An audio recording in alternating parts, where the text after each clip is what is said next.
All right, guys, what is going on? Good morning. Stage number 5 is underway. That is going to be a wrap. It is going to be the Sonora Rally, the end of the Sonora Rally, short stage today. So we've got the guys off the line already. I just got final confirmation that all motorcycles have left the start line, so they are on their way. Let's see here. I'm working on the on screen here so we know, but you guys saw the graphic just now where they were leaving from La Salina, headed out to San Luis Rio Colorado. So yesterday was the taste of the dunes. Today is the dunes. So should be an interesting stage for these guys today. 193 kilometers total, and then they are going to be, let's see here, finishing up in San Luis. Going to be headed to the Hotel Riza. Really nice hotel. I like staying there when we do the Sonora Rally stuff. So all right, let's see. Does that look good? La Salinas, San Luis Rio Colorado, except for the fact that it says KM twice. The coffee has not officially kicked in this morning, so we are working on that one. There we go. Cool. Okay, so that's our graphic on screen. The happenings we have got, first of all, I gotta say, awesome job yesterday for the guys pulling vehicles, pulling bikes out of, obviously Darren Skelton out there getting his hands dirty, Bernie, and then you had Ryan. Can't talk well enough about them, just getting out there, getting to their assignment, getting them back in. For the racers, I'm sure it maybe felt slow. Time moves very, very slowly when you're doing this kind of stuff.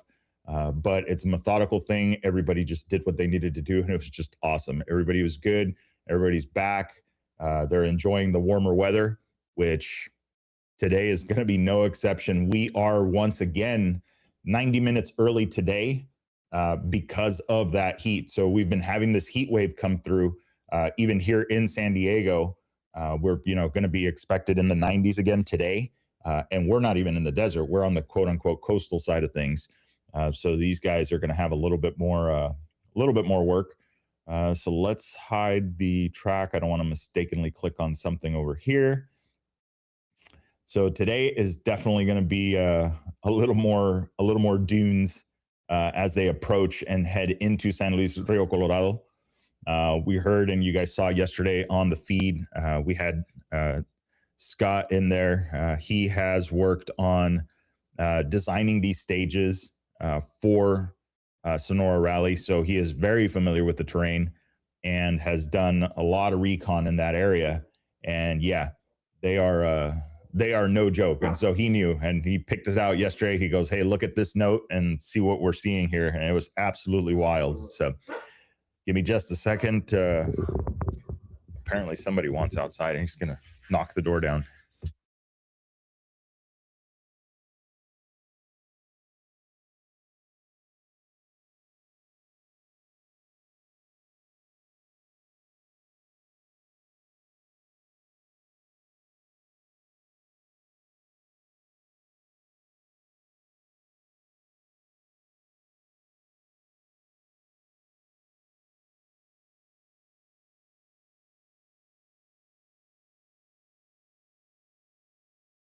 Okay, we're back.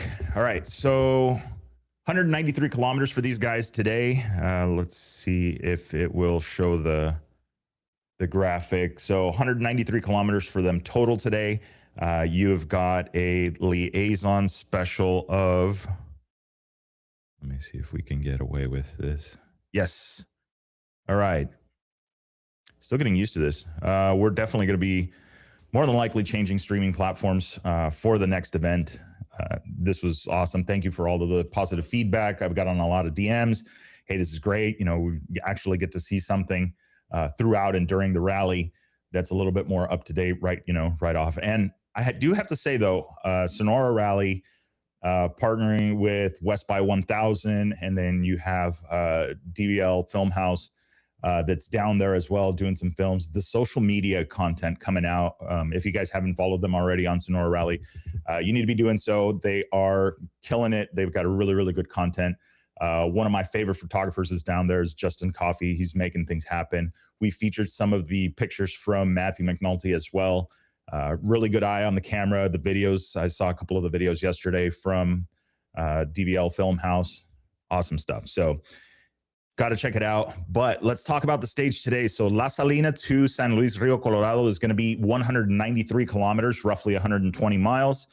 127 kilometers of that is the actual special. So that is what they're going to be racing. And we're going to be talking about just a second here. We'll be talking about the results and what they're looking on, because yesterday, Mike Johnson picking up a waypoint penalty. I checked the tracking history and I see a pretty clear line around a waypoint. So not common at all for him. Opening a waypoint, I've seen that happen, but I've never, that I can recall, I don't think I've ever seen him miss a waypoint. So that was big news there. That may have sealed the deal.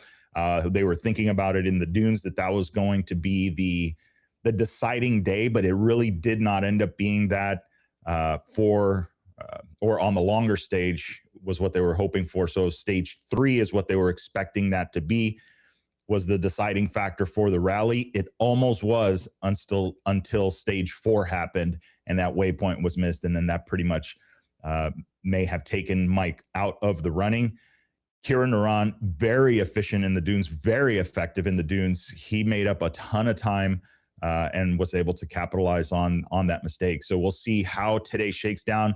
We'll take a look. We'll be looking at the results together. I have not even had a chance to look at what the standings are from stage 4. So we'll get a chance to look at those together here in just a minute. So then from there, they've got a 66 kilometer. They have 66 kilometers total of liaison. They only had about 18 or 19 this morning, 19 kilometers this morning. The balance of that is going to be paid at the back end, which is when they finish the stage and then head into town, into San Luis Rio Colorado for the final festivities and award ceremony and all of that stuff. So it's going to be really awesome to see there. Now we're going to get some of that FOMO. It is a 2.5-hour drive from San Diego. I don't think I can make that. And well, yeah, a lot of fun. So anyway, okay, let's take a jump over to it. We know the guys are started. I want you guys to take a look at the current temperatures. Let's look at the weather and see what's in store for these guys here. I think it's going to be a quick day for them. So I'm just waiting to see what the start times are. We do have a cutoff. Once again, because of the temperatures, we need to have a cutoff there. And we've already relayed that. They are going to be going to, it is waypoint 30. Where is it at? Let's take a look at that. That one is going to be waypoint. It's going to be at Kino Cross. So that's going to be at waypoint 28. That's 76 kilometers into the stage. So very, not a lot of distance there before you get to the cutoff, but that can only mean one thing. The dunes are going to be brutal. So, all right, let's take a look. Do a screen share here. Get us over to... All right, so this is what it is currently looking like at, let's see, that is at 8 a.m. So not bad as they're up by the Golfo and as they come in. So I know that they're playing in this area here. They're going to be heading up to San Luis Rio Colorado, but that's at the end of the stage. So all of this right now. So the temperatures right now, a little bit mild. If we're thinking about where they're going to be at about noon, we're looking at 102, 104, 102 in San Luis. So it is still going to be a warm day for them as they get to the end of the stage. Most of the riders will be riding, I think, at about this time, whether it be arriving towards the end of the stage or somewhere still in the dunes trying to negotiate that. So it is going to be a long day for them trying to get through this. And again, once again, the heat, the organization, Darren Skelton making the call to start them early again this morning because of this kind of thing. So we saw yesterday what it can do, guys running out of water, some dehydration stuff going down. you know, the crew obviously was on it. Everybody was good. And so, you know, today's not going to be an exception to that. We're going to need everybody on point once again, obviously. And then I'm sure that the guys probably learned a lesson yesterday if they're back out there today, making sure their water is full, making sure they've got some kind of minerals or electrolytes with them, just in case. You know, it's really interesting. You heard Willem Avenant yesterday talking about that. We were talking about the heat and about having one of those like space blankets, right? One of those things that you want to have with you basically at all times when you're in these kind of events, because then you can create your own shade. You guys saw the terrain that they were in yesterday. There was no shade out there. There's some bushes, but those aren't tall enough to create any kind of shade. You got to try and hide and cuddle up with the bike if you want to try and get any shade. And then actually, in thinking about it too, with that, I do have to say I saw a video yesterday, and we did have one. Jorge Cano, he is the Road to Dakar entrant and current leader for that at the 26th Sonora Rally. Yesterday, we had a rider that went down like literally right in front of him as they were showing up, lead UTV. And it was without hesitation that he took it upon himself. He referred to it in the video, and it's correct. It's like a gentleman's time. And basically what that is that it allows the competitors to be credited back the time that they are there assisting a fellow rider on a medical, or a safety concern. It's not a mechanical concern. It's not a, hey, what's going on? What'd you think about those dunes? It's not a recap stop. It's not any of that. It has to be safety related for them to do so. So they file a inquiry about it. The organization then looks through the times and then awards that time back. But without hesitation, Jorge jumped out, got the assistance from Abelardo, his navigator, jumped out. Abelardo, they're doing it right. Abelardo's actually has a medical certificate, so he does have some basic medical training, which is important. Being in the UTV, what is it? One is none, two is one, kind of thing. Jumped out without hesitation, assisted the rider, kind of helped get him back up, checked on him. I believe gave him something. I didn't see what it was. It might have been some kind of like electrolyte or something for him, and then proceeded on their time. But it was really awesome. They reported it. Having a Starlink in the car, he communicated with me directly to let me know what was going on, what the situation was. So it was awesome. These guys did a really good job. Hats off to them for doing that. And obviously we've got another safe rider, back at the bivouac. Unfortunately had to sit out today. Not what you want to do. It's bumming when you go and do something like this. You obviously the goal is to finish it, to finish the event. And so that wasn't in the cards this time around, but there's next year. Let's take a look a little bit down the course right now. What I'm looking for is we have got Mike Johnson headed to the kilometer 34 in the road book right now. So making good ground. Remember, Mike Johnson, even though missed a waypoint yesterday, is very proficient in the dunes. It's his favorite terrain to ride in. But we also know, based on yesterday's performance, that Kieran Naran is no slouch in the dunes. He is very quick in there. So the advantage that maybe Mike Johnson thought he would have in the dunes may not be as big as he thought it was based on yesterday's performance. So we'll see what they've got to do. Let's take a look. I'm going to see if I can get the results up here so we kind of know where everybody is at. But everybody looks to be tracking and moving. Our vehicles are staged and ready for lining up, or are staged at the start, going to be ready.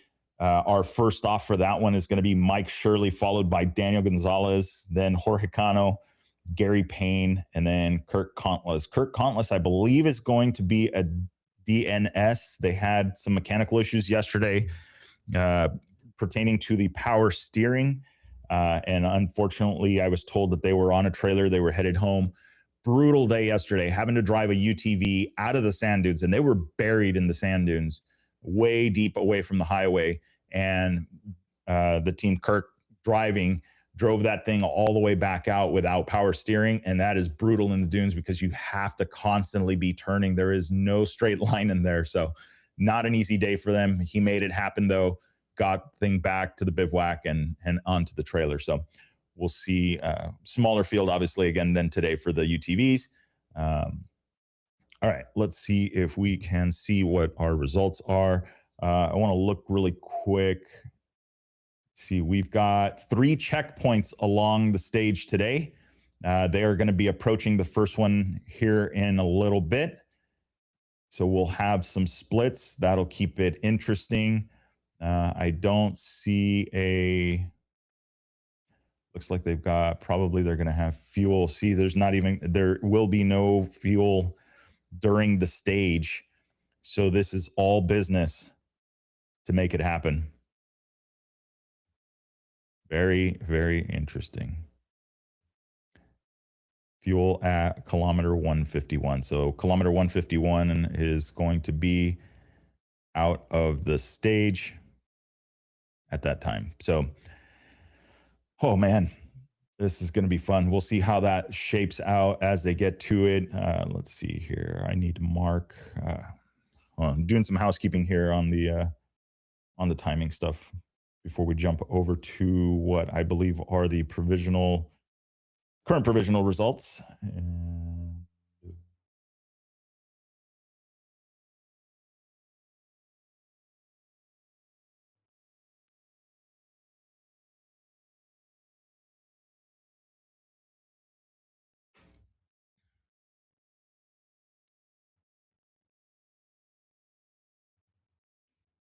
Okay.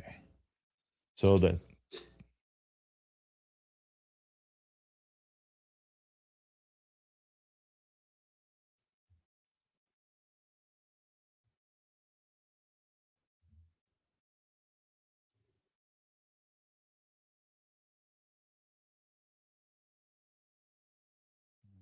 bit of dead air there. Okay. David to Bernie or Chris? David to Bernie or Chris?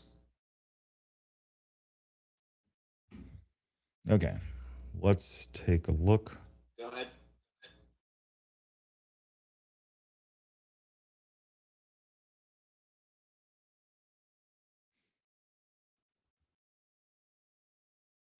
All right, we're going into the Sporty app. And then they also have this stuff that they have been posting it on they'd been posting it on their Facebook. So if you haven't already seen it, it is on their Facebook. We'll look at the motos. We'll look at the autos. And then, of course, what we want to look at is moto overall.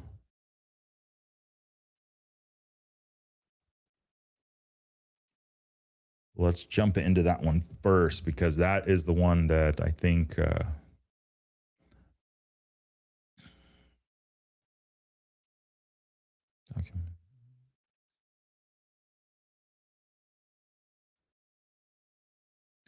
Yep, through stage 4. All right. We're going to share this on the screen really quick.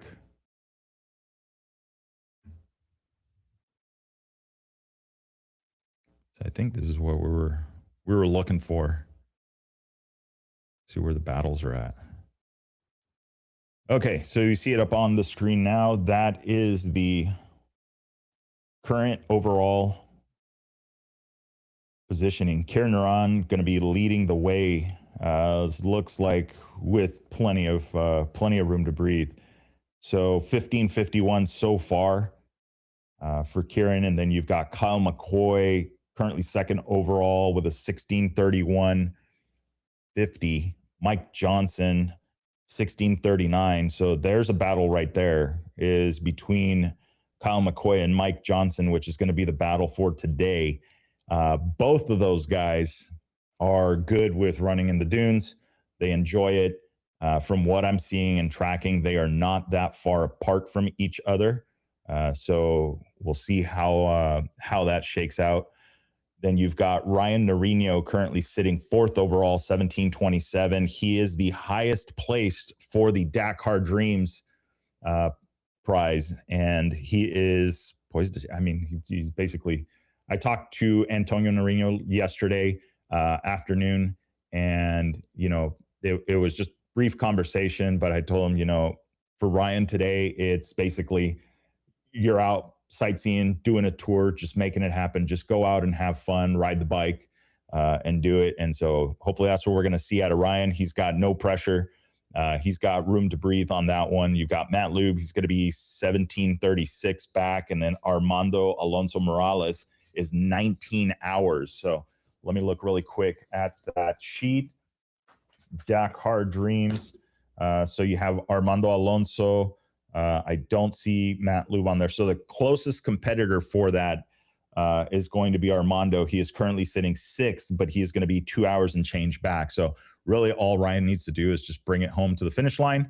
And then the real work begins, because the Dakar Dreams prize is really awesome.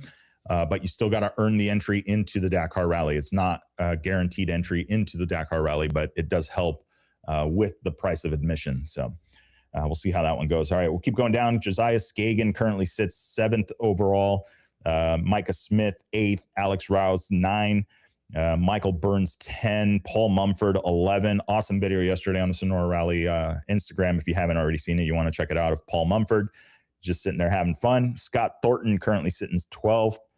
Adolfo Alonso, 13th. Matt Witchkers, 14th. Matt Witchkers, hats off to him. Yesterday was waiting at the cutoff point and then turned around and headed out to help Olaf Sundstrom with a fuel concern on his bike and getting him back over into the bivouac. So well done there. We much appreciated. Obviously, it was a long day for the competitors. So that was Witchkers. Then you have Olaf Sundstrom currently 15th overall. Timur going to be 16th. Christoph Severil, 17th. Jaime Montes, 18th. Chris Baker, 19th. Miguel Donovan, 20th. ADB Tim, going to be 21st. Tim Goss, 22nd. CJ King, 23rd. And then Ladislau, 24th, with a couple of DNFs there. After yesterday, we've got Alan Mason, Hector, and Ryan Parlin. So stacked field. Really, the battle is going to be the battle for second at the moment. That's going to be between Kyle McCoy and Mike Johnson. I'm showing those two running together right now, trading pings. So I do see Kieran Naran. He's going to be a little bit further back in the pings. Not sure if he got a late start. I'm waiting to see the start list so we can get the times situated for that, and we'll know what happened there, or if it's even true. All right, let's take a look. Let's get out of that one. Let's take a look at the vehicles and see what is going on there. I need to grab that one. Moto overall informational, auto overall informational. Let's send that over to the computer. And we'll pop that thing open. National Auto.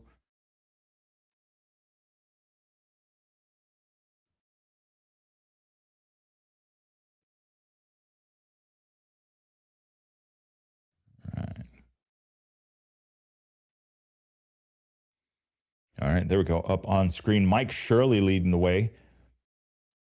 And that is going to be with a time of 17:09:45.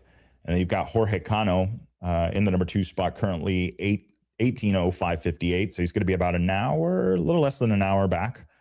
And then you've got Daniel Gonzalez currently sitting 3rd overall, 8:26 for him. So second place right now for Jorge Cano. Daniel Gonzalez currently sitting 3rd. Kirk Contless, 2:05, currently sitting 4th, 26 hours back, or 26 hours there.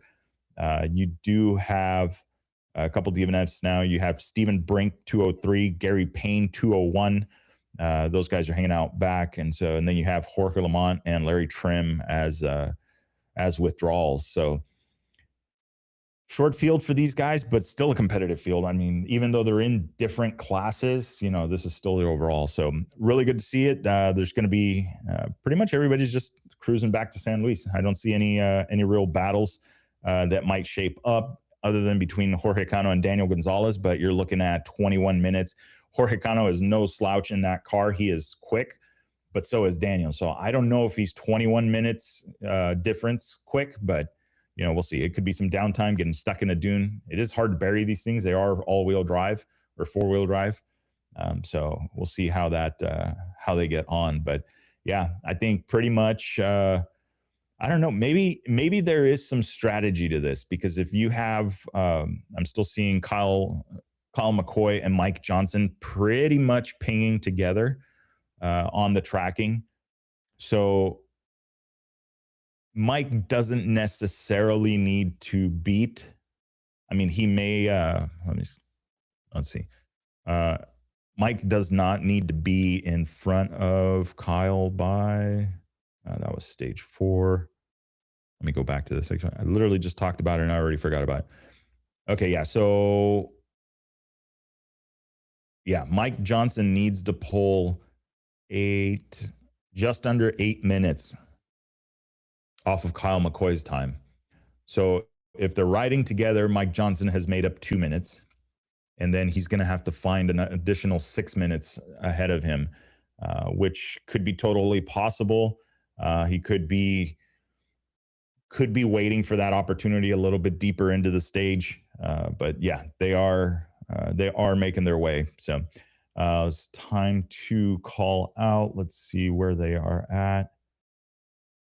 Getting their way to check 24. So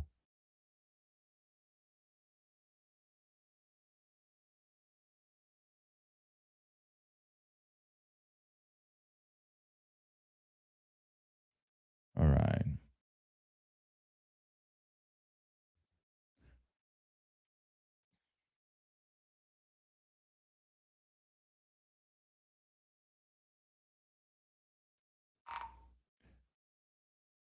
Race hops to all points. First bike en route to KM 48. So 48 kilometers deep already into the stage out of 121. So very fast day so far. 40 kilometers per hour for Kyle McCoy. Mike Johnson sitting at 14 kilometers per hour. Let's see. Josiah Skagen, Matt Lube.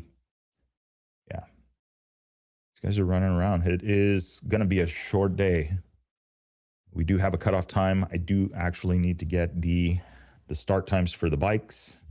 Let me ask the crew, because we do have to be mindful of the start and see where they are at in relation to the cutoff time.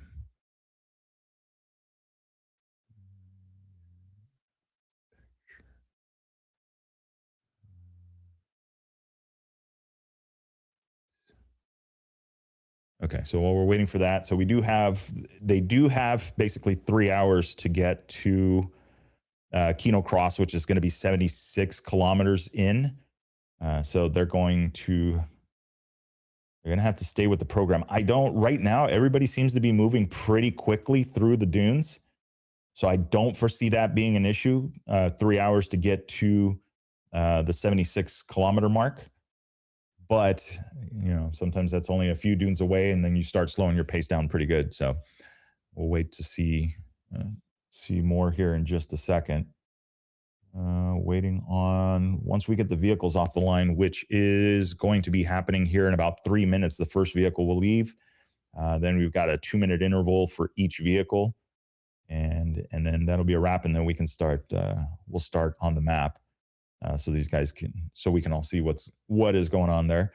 But we've got 3 checkpoints throughout the day. We've got 1 cutoff point for them at kilometer 76. So we'll know more or less where they're at. So let's look at stage 5. Yeah, nobody is at the checkpoint. They're literally getting to the first bikes. So we'll get a glimpse. We'll get a chance to see once they cross that checkpoint. That will get some information to them. They're going to be headed up to Darren Skilton. Darren Skilton is just past that checkpoint, so he'll get a visual on them as well to see how they're doing. And then just past him is where that cutoff point is. So I can see it just like yesterday, as Scott called it out, is, I can see where the line kind of runs right over the big dunes for these guys. So it's going to be a challenge.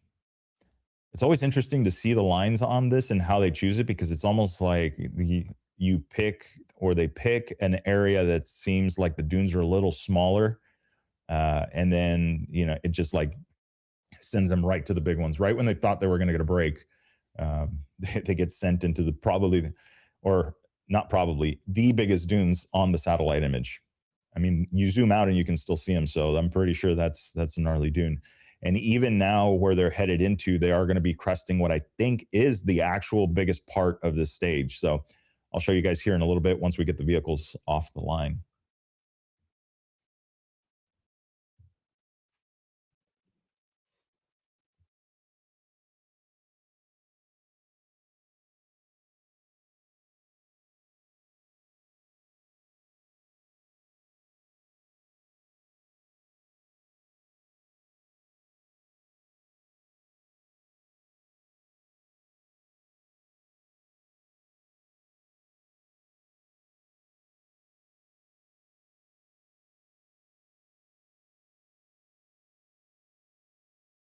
Oh, thank you, Antonio. We're keeping an eye on Ryan.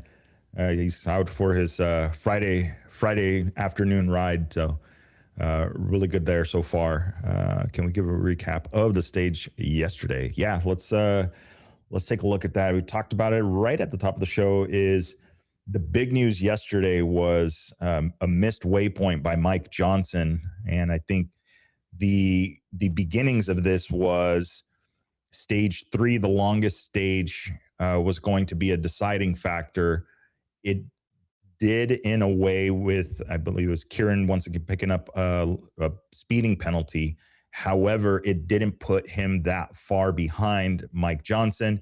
Mike Johnson, though, yesterday, we talked about it on the show, was Mike is a very versed dune rider. It's some of his favorite terrain. And my uncertainty, after Deep Silver kind of cleared it up, though, with riding with Skylar Howes, doing some training, that rally in Tunisia, how effective Kieran would be. And yesterday dispelled the rumors or any other comments about that. Kieran is very effective in the dunes. He was able to stay with and actually build up speed in the dune sections. So not the advantage that I think Mike may have thought he had. I don't know if they had sized each other up yet on that, but yeah. So, and then of course, Mike Johnson, unfortunately missing a waypoint right at the end, which I'm still, I didn't reach out to him. I didn't want to pour any salt in the wounds or have him reminisce on anything like that, because I don't recall him missing waypoints. That's not a thing he does. So I'm sure that one was a little tough for him. But yeah, let's take a look at the stage here in just a second. Let's see. We'll look at the recap on the results. Let's share that part of it. So this is for the bikes yesterday through stage 4. This was posted by the organization. So Mike, you can see there in third, picking up that 15-minute penalty. Let me see if I zoom in, if that helps. Nope. No, that actually works pretty good. There we go. Okay, so you have Kieran Naran picking up that first on stage number 4, 3 hours, 41 minutes. Kyle McCoy with 4:06. Mike Johnson finishing 30 minutes behind him, putting that at 4:36. Let's see here. And then it's interesting how it might be a typo. Stage 1, stage 4. Let's see here. So total, well, yeah, that makes sense. It's just the column it's a typo. 4:36:40, 4:21:40, 15-minute penalty. Yeah, that makes sense. Okay, so Ryan Norino finishing 4th on the stage, just 3 minutes behind Mike Johnson. Another clean run from Ryan. That is really good. All the waypoints, all the speed zones, just being meticulous with it. So very well done there. Matt Lube finishing 5th, 4 hours, 50 minutes for him. Another clean run. Micah Smith, same, 6th right now, clean run, 4:54. Christoph Suberville going to be 5:43. Josiah Skagen, 8th. So very well done there. Matt Lube is the fastest yesterday in the enduro category. And then we have, let's see, Armando Alonso Morales currently finished 9th yesterday. 5 hours, 53 minutes. Alexis Rio, 10th, 6:04. Scott Thornton, 6:28. Paul Mumford, 6:41. Michael Burns, 6:58. Olaf Sundstrom, 9:15. Matt Witchkers, 9:15. Timur Yurkov going to be 10:04. So some max times there issued. And then you have, let's see, 4 hours and 4 minutes of penalties. You've got Tim Donnerworth, 11:45. Tim Goss, 12:15. Miguel Donovan, 19. Chris Baker, 20th, 12:19. Jaime Montes, 21st. And then we've got a couple of DNSs on that one, or DNFs. So very, very interesting racing today or yesterday. That also leads me to believe, I wonder if these guys are going to be feeling wiped out from that. I mean, I know they're running back into that, that heated, that oven today. And it looks like those higher temperatures are going to be starting a little bit earlier in the day. They still have a little less than 4 hours before that noon heat, where we're predicting. Yeah. So the heat at 1 o'clock, we're predicting somewhere in the hundreds, low hundreds for that. So I don't see a break in the weather for these guys. And a little bit of wind. It doesn't look like it's going to be anything phenomenal. Still in that 0 to 6 miles an hour. So probably some dead air somewhere in the valleys there in the dunes. And then once they get to the top, they might get a little bit more of a breeze to help them cool off. But I don't know. I mean, is it really that cool of a breeze if the air that's blowing around is 100 plus? So we'll see. We'll see for that. So, all right, 8:45, we should have our first vehicles off the line. We'll be waiting a few minutes. If we've got 4 vehicles starting, it's going to take about 8 to 10 minutes to get everybody off the line, and then we can start doing it. But everybody is just moving right along. I've seen a couple of stops. It's interesting in the dunes when we're doing the tracking side of things, is that in the dunes, it's common for there to be some stoppage from the competitors. So that will generate, if you're not careful, can generate some concern. You got to keep a close eye on that, because they will be stopped, and it's normal for them. If they got to the top of the dune, they stop, they're picking their line down, or they're taking a break at the bottom of a dune or over in a section trying to figure out their navigation. The unit could ping at a 0 kilometer, which means then we're thinking, okay, the bike is stopped, even though it was a short stop and they're already moving again. Then it becomes we send them a message, they're already moving, and then at the finish line, it's like, I was doing fine, I was already moving, and then I had to stop and answer the message. So it's Murphy's Law. It happens, but I think if I was a racer, I would feel a little bit comfortable knowing that, hey, you know what, there's somebody keeping an eye, on us actively. So we'll see how that shapes out. But anyway, all right. So first big dune section. It looks like if I had to take a guess, I would say that they said, okay, between La Salina and San Luis Rio Colorado, where are the biggest dunes? Okay, and we're going to go there. So they literally, seems like they picked. Start to Victor. Go for Victor. Victor, we have all the cars, a total of 3 of them out on the course, and we're breaking down the start. Copy that. 3 vehicles on road.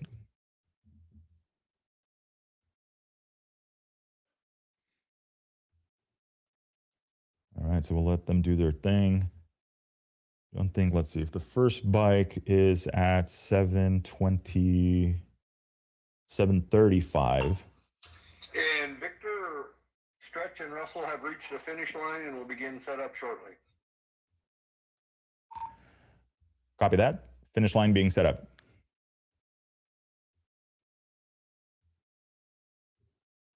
All right, let's see. Nobody riding off into the sunset. I do see some guys taking some lines over to the side, avoiding the dunes. So being strategic about it, not just, oh, I'm going to pick a straight line and just go there. So good, conserving energy. As you know, we talked yesterday with Willem. We were talking about that, how getting into the dunes can sap energy very quickly, diminishing returns. You want to keep the bike moving, keep that flow going every time you stop. Finish line crew for Victor, we got a question here. Go for Victor.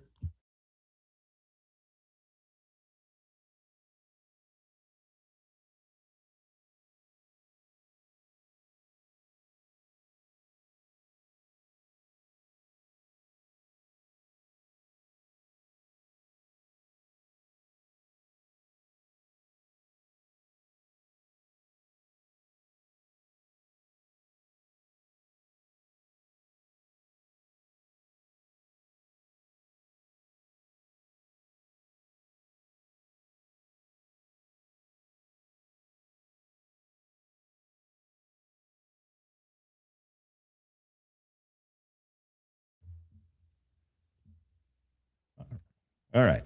So, yeah, there's this some. It was really just a question about setting up the finish lines.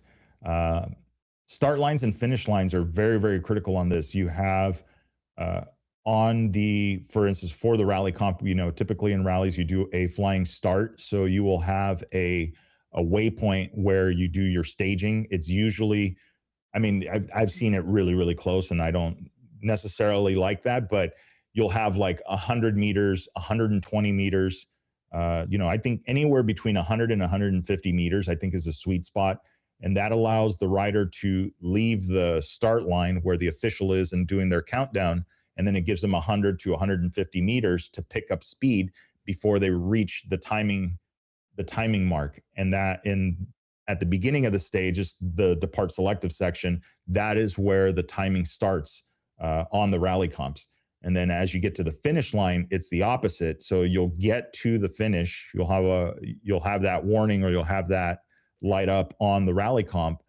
You'll have the finish for the stage, the arrive selective section, ASS, and then 100 to 150 meters after that is where you will have the control point. You'll have somebody there collecting the time card, putting the time on it, giving that back to the competitor so they can move on to the next point, which is headed back, in this case, would be back to the bivouac. So the timing is controlled really strictly on this kind of thing.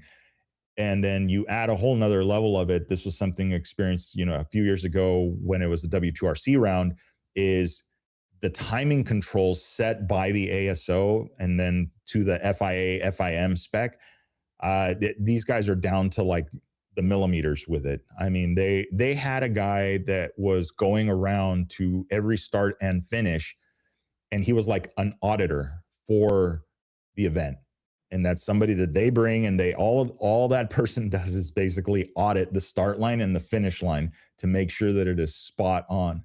So really, really interesting. I mean, it's, I guess, sign of the times when you have people on teams that are basically the team lawyer, and they're there to know the sporting regulations. They're there to catch people out on even the little things, things that there's doubts and questions or whatever it is. These guys are there to try and capitalize on that and gain an advantage of it. So notably, one of the ones that I saw was when Audi had their hybrid vehicle there. They were down on horsepower because they are electronically limited on their horsepower versus the normal combustion engine stuff. So there was a complaint there. They talked about it. There was video of Carlos Sainz basically surfing a dune because the car just couldn't get over the top of it. And with the flip of a switch, Audi was able to gain an additional amount of horsepower. And of course, the Toyota camp was not about that. So definitely an interesting concept there. But that's part of the sport. But then at the same time, like I said, there's guys that's what they do. They get paid on staff. They know the sporting regulations. They're there to make sure that their team is compliant, but also make sure everybody else's team is compliant. And if there's any doubts, they're there trying to sniff it out. So really interesting to see on that one. All right, we've got all vehicles are off the line. I can see them progressing. So let's get, let's see here. Let's show this. Let's get over to the screen as we see them head out. All right, so I see the first competitors up at the checkpoint. Let's get that up on the screen so you guys can see. I know you guys were waiting to see that. Let's see here. All right, here we go. Okay, so pinging at that first checkpoint, CKP 24. We've already got Kyle past that. Mike Johnson, Kieran Naran just flashed on there. We do have the rest of the field coming up, but I mean, might as well just jump right into it. I want to know. Getting to the first checkpoint, Kyle McCoy getting there in 1 hour and 6 minutes. Kieran Naran, 1 hour and 8 minutes. Mike Johnson, 1 hour and 9 minutes. So there it is. We are, let's see, CKP 28. No, 24. Yeah, 48 kilometers in. And these guys are within 2 minutes of each other, 3 minutes of each other. So yeah, there is no doubt that all three of these guys are really competitive in the dunes. So we'll see how they go. They are on their way to check 2 now. Check 2 is going to be at kilometer 81. So they got about another 40 kilometers to run before they get to that one. They are right now, should be passing by or on their way to the org. There's Darren up there.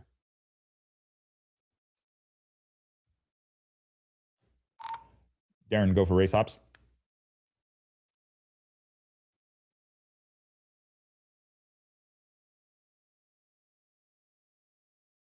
This is Darren. Go ahead.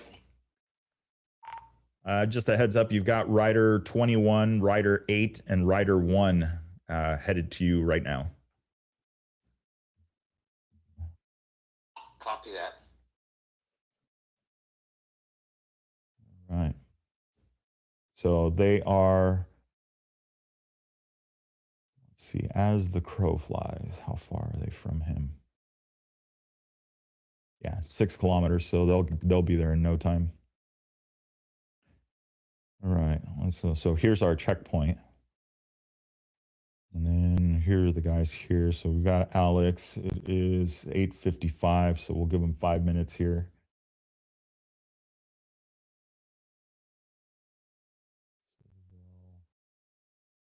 Mumford.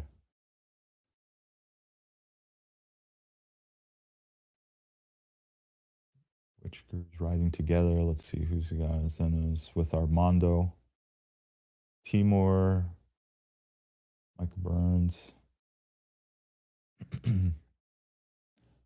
Yeah. So I'll just go really high level with this so you guys can kind of see it. But we've got our start down here. The guys are running their way out, getting through the dunes. And then you can see they're going to turn and they head for this dune field here. And then they get out of that one, and then they go right into this next one here. And then a little bit of breathing room, and then they send them into the largest of the dunes. So, yeah, a little bit of trickery there, but pretty awesome. I mean, they said, okay, we're just going to pick the biggest dunes that are out here, and then we're going to send them. So, all right, let's see. I don't think we've got any updates on the temperature, but let's see. So then give you guys an idea, checkpoint up here at the top of the screen, as you guys can see it. So right now the in-between point is the org vehicle. That is Darren Skilton, director of the Sonora Rally. And then you have the checkpoints. So obviously there's waypoints in between this. They've got to capture those as well. Not an easy feat. There's a marked course. Now, the interesting thing with the marked courses on a stage like today with HP navigation and dune navigation is the lines that get formed are just straight lines, but there's most definitely not a straight line to get there. So a little bit earlier today, I alluded to it, was some of these guys were actually coming around and skirting out of the dunes. So rather than going right up the middle of them, they were going, finding their way around it and not taking that. So if you're looking ahead, you're looking at the waypoints and you know where your notes are at more or less, you may not necessarily follow along, do the straight line, go straight up the face of the dune. You got to go around it. Now, we were talking about that with Willem yesterday, is you can do that, but you run the risk of being way off. Scott yesterday in the chat dropped some information on us. 1 degree is enough. Being off 1 degree at a given distance is enough to make or break whether or not you make that make distance, or actually really not so much the make distance. The open radius, I think, in HP is probably the biggest thing. So you can see as I get to the checkpoint here, just to give you guys kind of an idea what I'm talking about. So if we take from the waypoint and imagine this is just the radius of it, and you have 800 meters. So that's 210. That's 360. That's 500, 600. So on and so forth. Let's see. 720. And yeah, we'll call it there. But 800 meters. So you have an 800 meter circle around this point. Not particularly for these points. These open radiuses will vary. So you have an 800 meter radius all around this. So all you got to do is be within 800 meters of it, and you'll have an arrow show up. And then that arrow will get you to the center of that waypoint. And it'll actually, what it'll be is what they call the make radius. So a make radius, if we do the same thing, say if the make radius is 50 meters, so you have to pass through this point. There's 20, there's 30, there's about 50. So now you have this radius here of 50 meters. So you have another 50 meter circle here.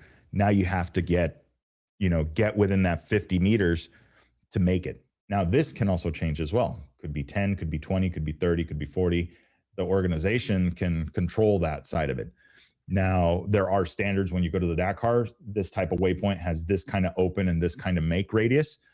But in this particular case, they can be set. So if you do like a 50 meter make radius, this is where you have to be careful, because you can show up to the waypoint. And if you go directly over it, well, you have the distance from the waypoint here. Your roadbook note is going to tell you that, what that distance is. But if you graze it right at the end, you never fully went that distance. You actually cut a little bit of the course to get there. So you have to know, okay, I might be a little early, a little bit off. You have to manage that a little better. That's an area that I know that I need to work on and experience a little bit more, because that makes a difference when you get to the next waypoint. The rally comp will reset to the kilometers. So if this note, for instance, is at kilometer 48, when I get to it, the rally comp is going to reset to kilometer 48 just to get me back on track. Now, if I grazed it over all the way at the edge, I didn't go those additional, 30, 50 meters to get to the center of it, and I just kind of took and veered, then that means that I'm going to likely be short on distance when I get to the next point. So I'm going to show up to the next waypoint a few meters early. So you got to watch out for that. There's the strategy, there's the confidence, there's, the getting used to racing that way. But that's what makes it interesting, because now everybody's got to find the same waypoints. Everybody's got to try and do it as quickly as possible, as safely as possible, to get to the next one. So that's where this game changes a lot, and if you have to look, Ryan talking about having to narrow it down to try and get into a waypoint. If you're just a little bit off, just basically doing a square, and each time making that square smaller and smaller and smaller until you get that waypoint. So again, that's just strategy. All right, let's jump back out. Let's take a look up at the front, see where these guys are at. Almost to Darren. I would expect them to ping. Their next ping will be at or past them. So I'm sure we'll get confirmation on the radio that they have arrived. But these are our leaders right now on the stage.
All right, we're getting the coffee ready. Let's see, somebody calling. They want my probably to refinance my house or something.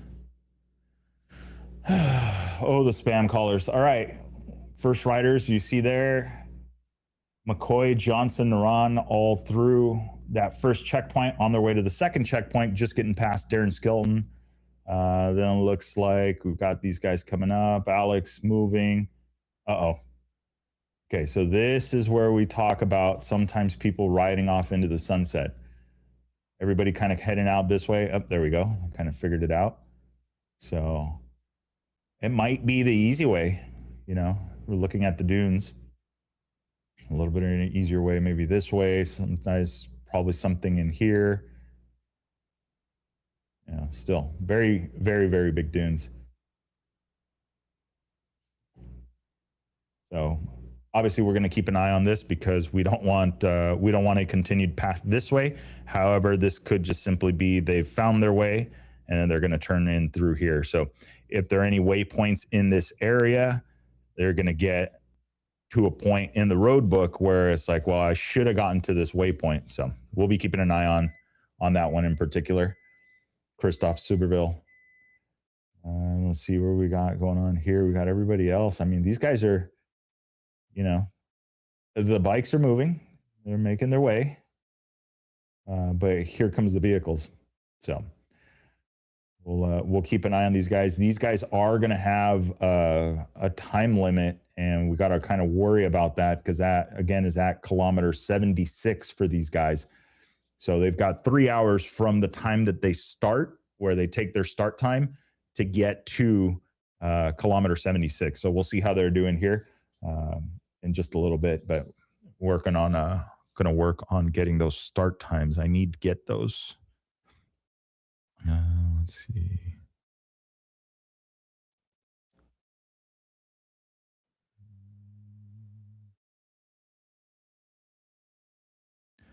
Let's message him again really quick.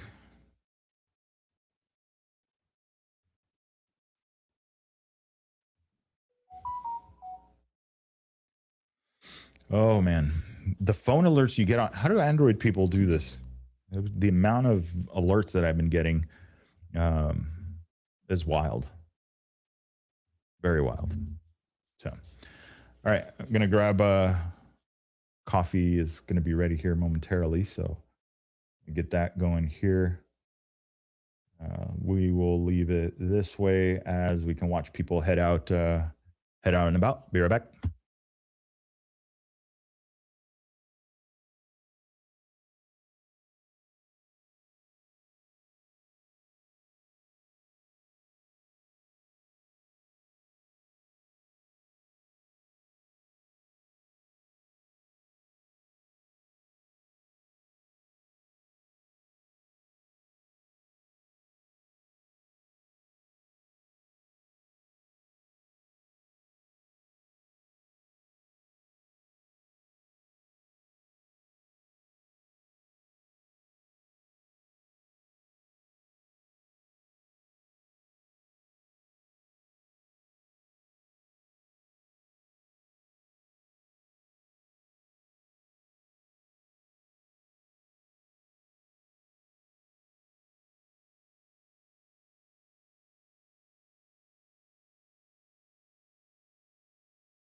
riders are approaching.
Okay. CQP 30, 8130.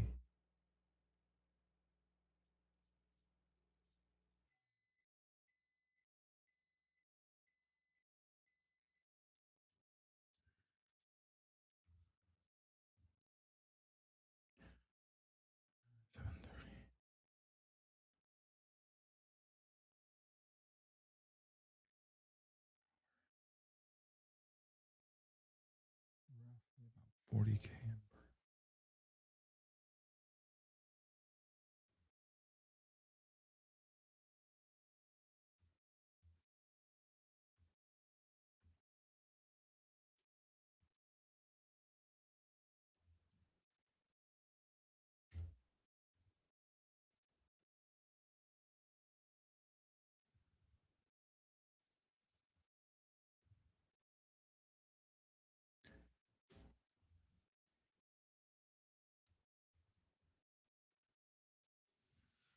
4,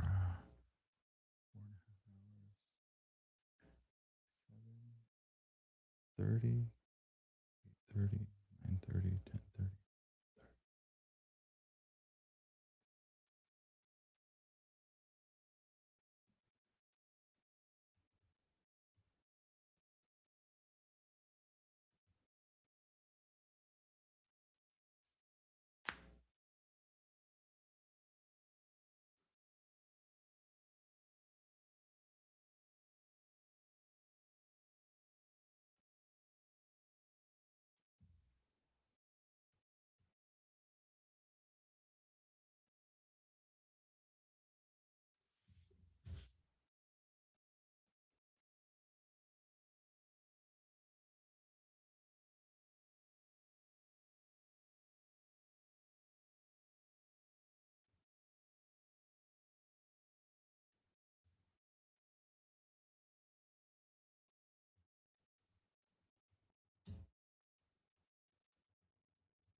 All right.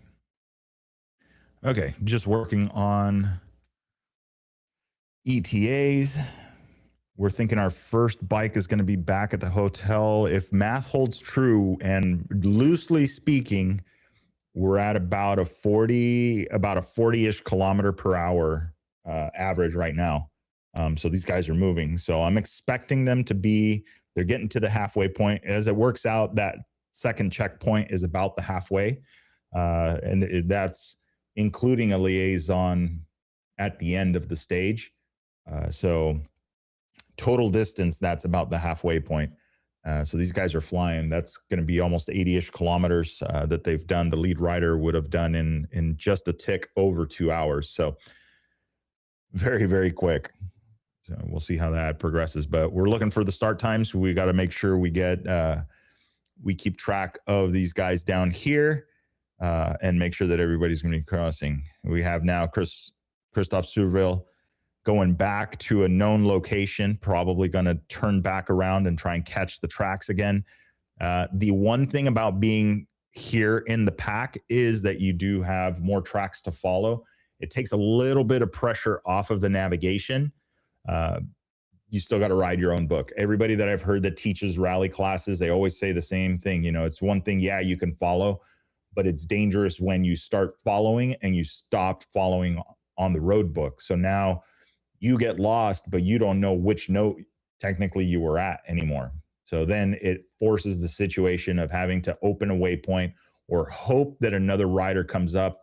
You can at least get the information from them as far as, you know, what waypoint or what note that you're on. So it could be a very dangerous kind of situation unless you have some kind of tracking like this. With him, if Christophe for some reason picks up a track and decides to ride off into the sunset, that's where I send him a message from here, letting him, you know, telling him to stop. And then at that point, assessing the situation, I may give him an option to open a waypoint, may send him a direction. You need to open this waypoint to get back on track. Got to remember, we don't want to be quick. Helicopter through all the Alps. Victor, helicopter is leaving La Salina, going to the finish line. Copy that. Hilo headed to finish line. So you don't want to give information like that, you know, and assist a rider so quickly. But in this particular case, time of day, last stage, and a lot of heat. You know, those are all considerations when you're watching something like this happen. So we'll see if he corrects this course here in a few, but hopefully that's the case. He does have a bunch of UTVs headed his way. There is another bike, 2 bikes mixed in there. So we'll see as these guys update here.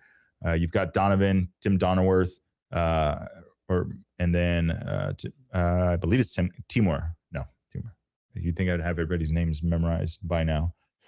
Number 11. Tim Goss.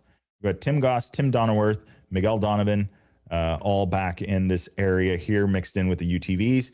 And then they're going to be coming up on Christoph Somerville as well. So we'll see as this group gets to him. We'll see what they're doing there.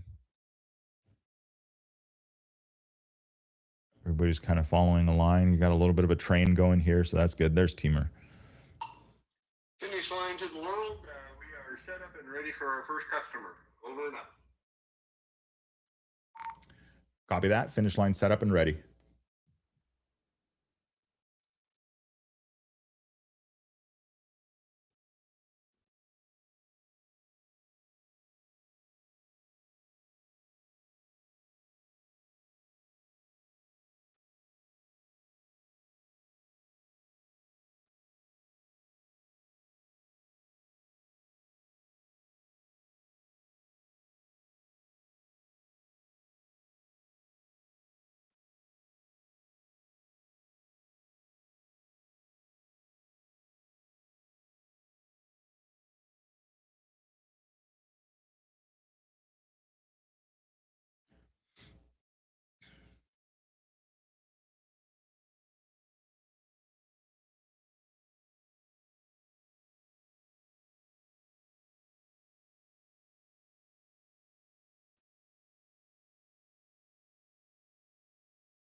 All right.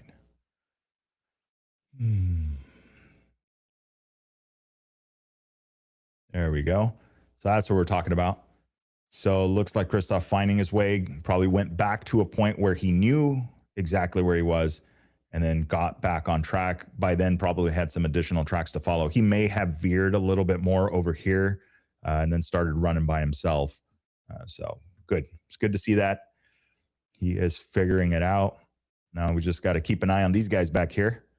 Make sure everybody is moving through. We'll be keeping an eye on Tim. It looks like he is our back marker at the moment. Yeah, let's see. Where are we at in the grand scheme of things, temperature-wise, at this moment?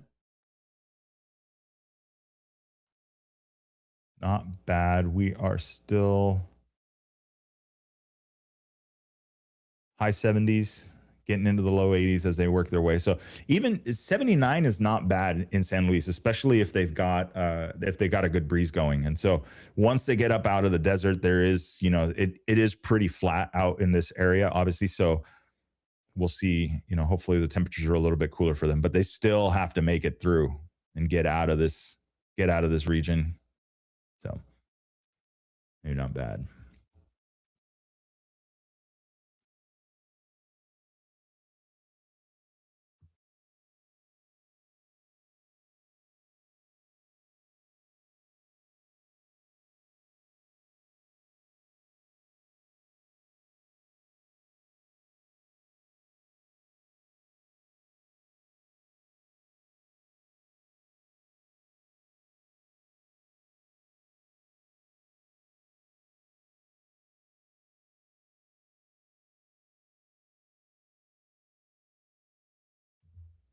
Down for Victor.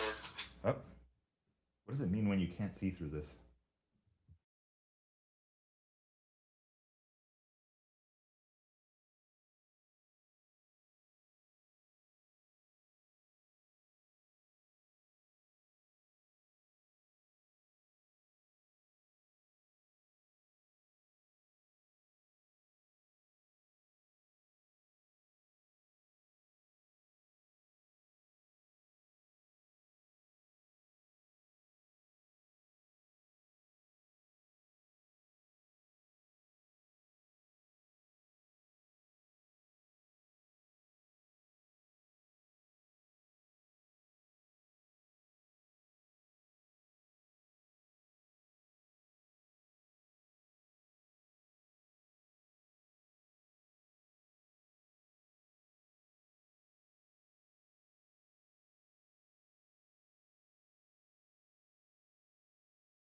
think I might have gone a little bit overboard on the coffee.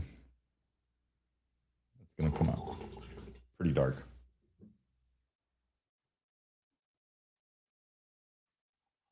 Hopefully everybody else has had their morning coffee. We're just getting this started. Ugh.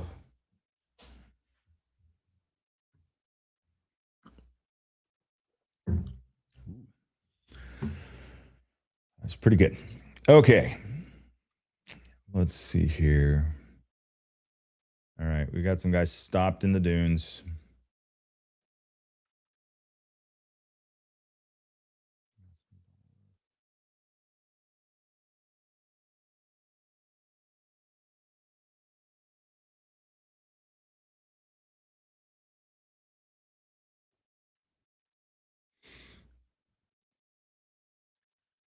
Oh man, we're gonna get into the coffee debate. I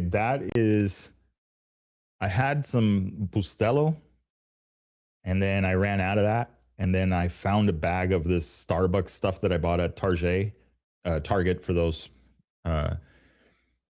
and so that's what I'm drinking. It's not bad, but I've gone down the whole French press thing, and then I don't let the water boil. I let it get to a certain point. I kind of listen to the tea kettle or the kettle. Oh God, I can't believe this. I really needed another hobby. So this is the Starbucks. Starts with an A. It's kind of a bolder coffee, but open to suggestions. Now that I've gone down this rabbit hole, I'm starting to figure out. Well, maybe there's other coffees that might taste a little bit better. When they taste like battery acid, that's nope. All right.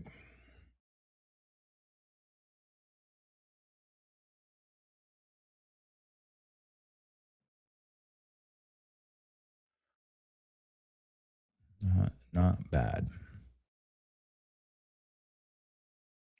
We're looking for ways around, trying to fish through.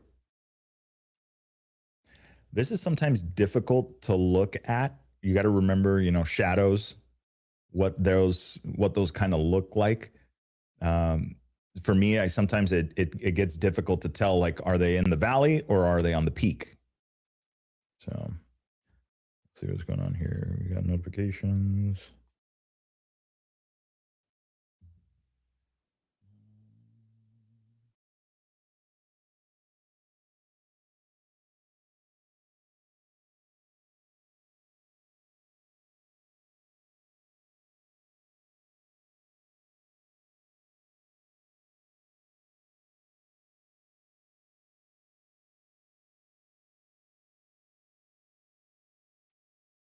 Oh, guys, I'm retiring. I just got a text message from, can't even pronounce that country. It says I got some kind of inheritance. I'm sure that'll work. I'm sure that'll work out.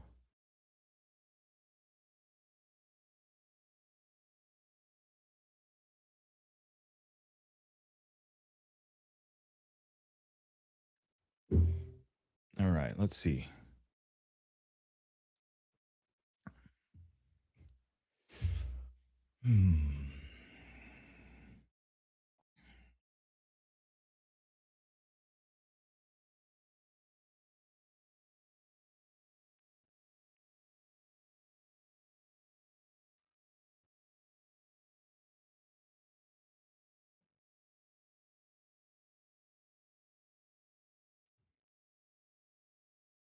Okay, let's start figuring that out. All right, so we've got 9.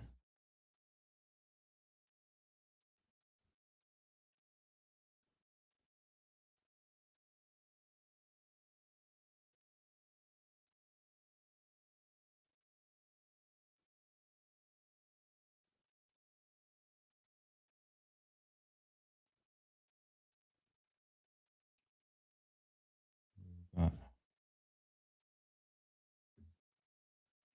20 and 11.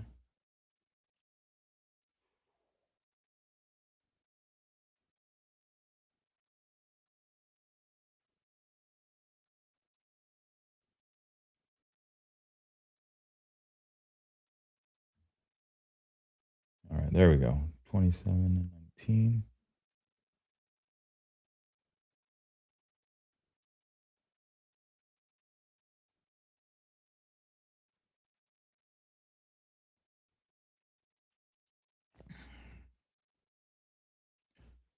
One, two, three, four, five.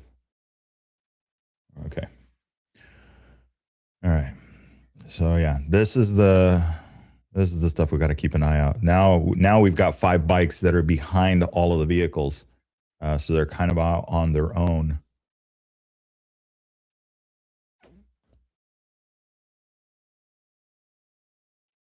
Well, looks like we've got staff in the area.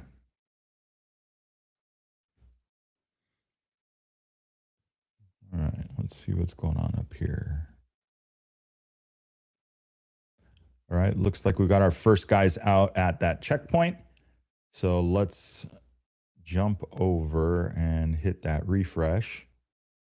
So Kyle McCoy and Mike Johnson, 155 to 156. So I think they're riding together. I mean, that's so close.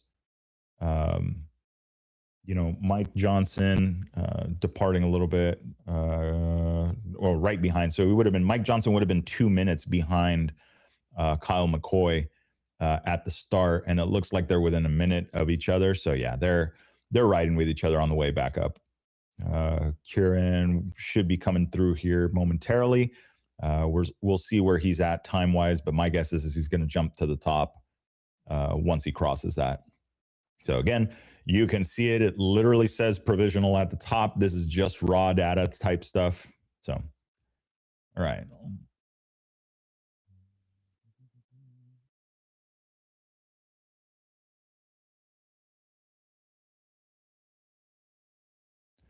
Keeping an eye on the group. You can see how the train goes, more or less how the track follows.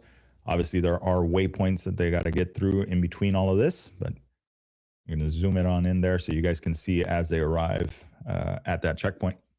Be right back.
So we're working on the list of start times, so we know what time everybody left, and then begins the by what time do they got to make it to this point conversation.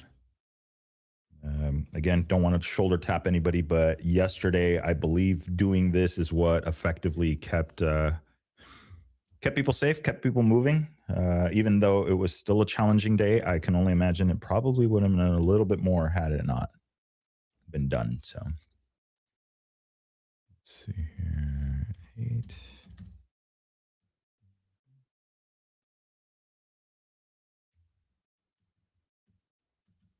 All right, let's take a look. How's everybody doing here? Looks like we've got Jorge Cano hanging out. Stopped. Maybe a little concerning. We'll see. They got a Starlink, so I know they would reach out fairly fast if there was something going on. I don't see any messages. Okay.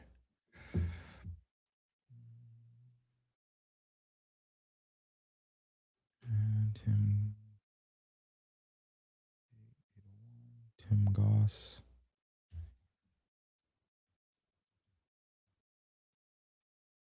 I can't see the chat at the moment, so I'll be back in there in just a second.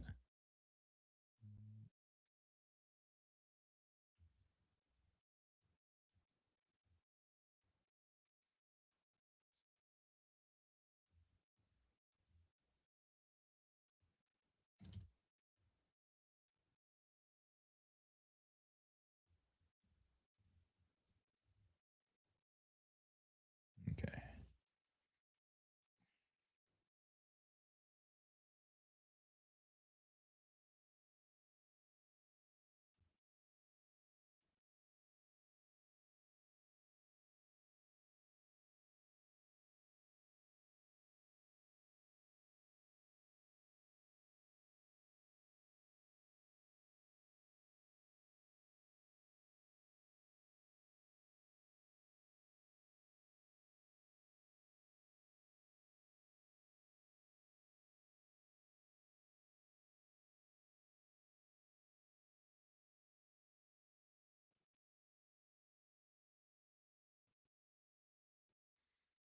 Okay, and then we've got 206. We have 840.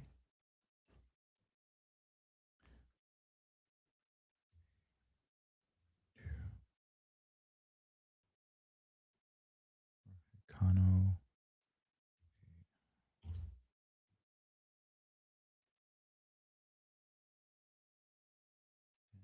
DNS for these.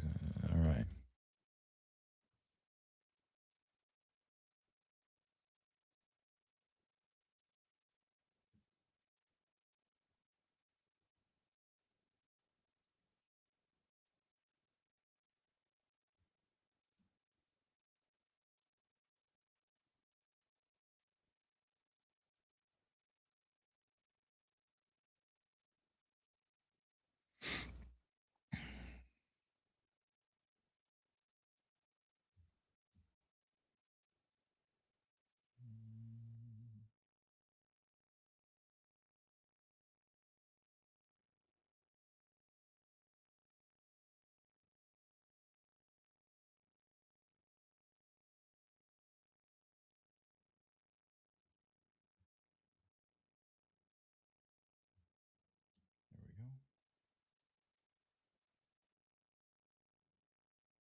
All right, let's see. And then we've got these guys up here. All right, cool. All right, Mr. Silverbill making that checkpoint. Very nice. Got these guys headed up this way. Josiah. No, dude, you wanted to go this way. Oh no. Okay, well, hopefully he'll realize that and correct himself, so he doesn't end up, because that doesn't look any smaller. This looks smaller. So, ugh. All right, these guys are going through Johnson and them diving down into the dunes. So they still got a ways to go. They got to get all the way over to there. There's 30 right there. So we'll check the standings here in just a sec.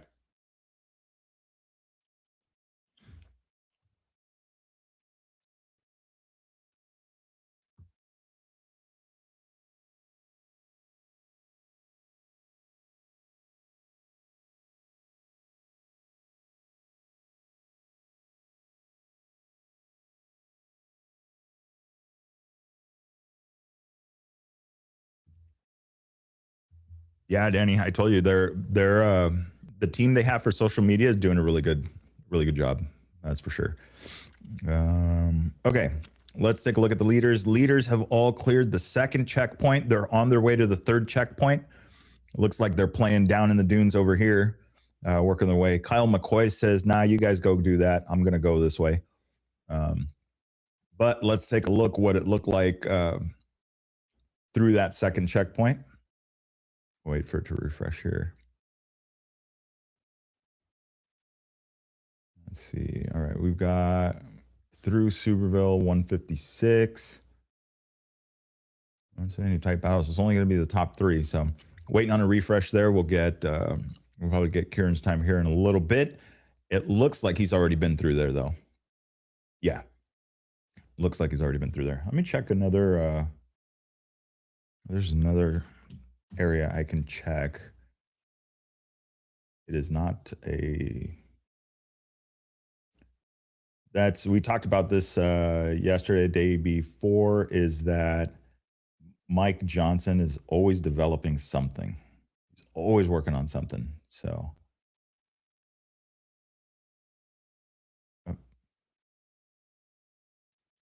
sometimes he leaves it running and sometimes he doesn't. I don't think it's on. Dang it. Okay. Yeah. When he gets when we get done with this, we'll do a debrief. I'll talk to him about it. But he has a system that he uses that is kind of like it's a different tracking platform that's also been in development. I don't want to share too much about it, but there's a really cool feed on there that I would love to utilize that more, because it provides different data than what we are seeing here. Not different, it provides more data than what we are seeing here. And well, when it comes to this sport, obviously data is king, because, well, this is all we get is we get some lines in the sand, we get some waypoints out in the middle of nowhere. But yeah, looks like the guys are rounding their way to 36. That is a pretty big jump for Mike Johnson, but I suspect that Kyle McCoy is going to jump up there here shortly. So we'll see. We'll see how that happens. But those are the leaders working their way to checkpoint 36, which is note 36 in the road book. That is going to put them at kilometer 105. So they are absolutely flying. My prediction of noon for the first guys is yeah, might be a little short. So they got to go up to 28, back down to 30. Waypoint 28 up here at the top is going to be our 3-hour cutoff limit. Matt Lube is working his way to it. Technically, he would have had to have been there by 10:43 in the morning. So he is 40 minutes early. But what that means is that all the guys back down in here better get on it. We may not make the cutoff times. So we'll see. It's a long haul up there. It is a warm day. As you can kind of tell, they come up and then they head back in for some more fun before they head out towards the finish line. So Let's see here. They're on the edge of town. They're working their way. Yeah.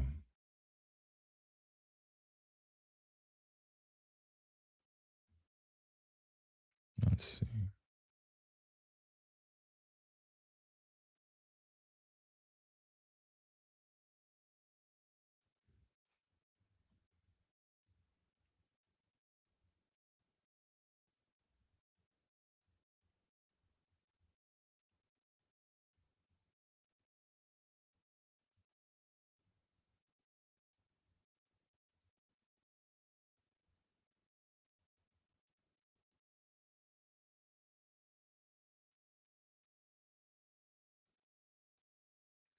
Let's see.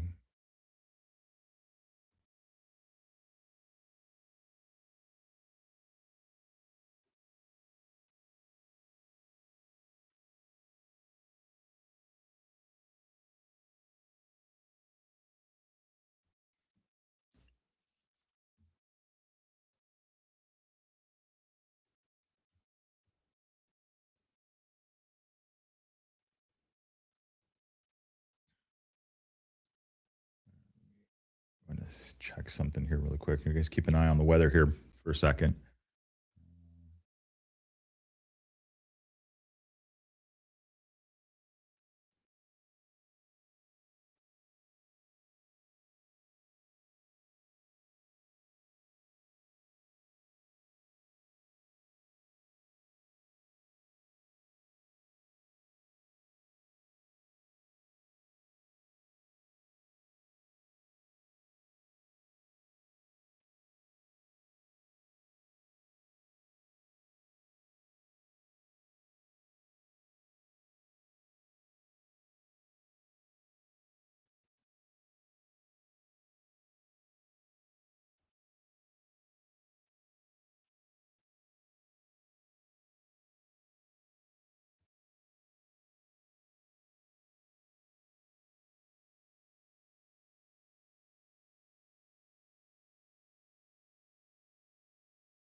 Race ops for finish team.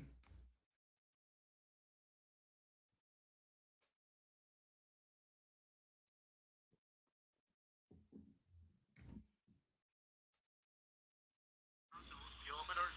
021, the last 5 bikes.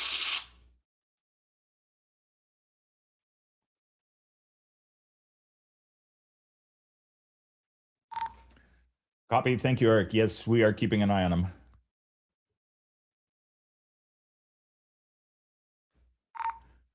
Race ops for finish team. Race ops for finish team. Russ, you guys copy?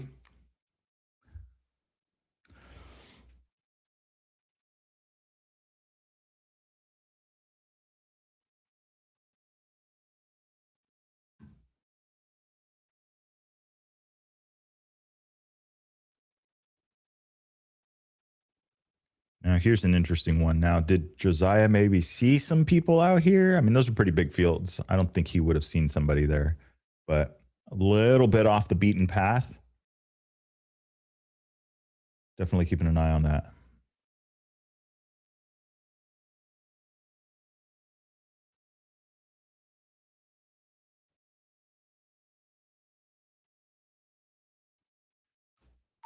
Race ops for finish team. Race ops for finish team. First bike is less than 30 kilometers out. Repeat, first bike less than 30 kilometers out. These guys are absolutely flying. I had predicted a noon finish time at the bivouac. I'm actually thinking I'm going to bump that up by an hour to about 11 because we're getting to 10, 30 kilometers out. Bernie, go for ops.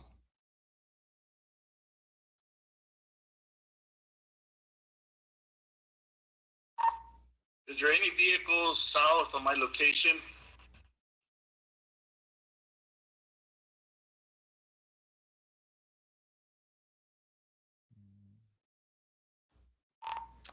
I do not have any vehicles south of your location. I have one entrant that did not start. He is on the highway headed up, and it's vehicle 201.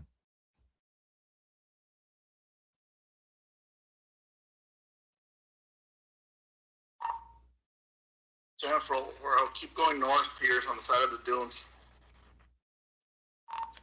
Copy that. Yeah, we do have some stragglers ahead of you that are just kind of slow moving through that section. Likely will not make the cutoff time.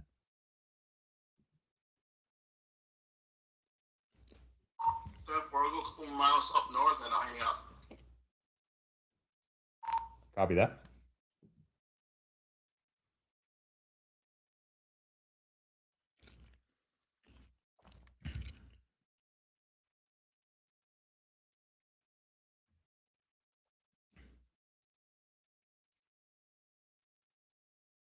This is going to turn into a party.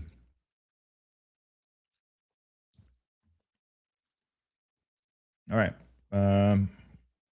Let's hit that refresh.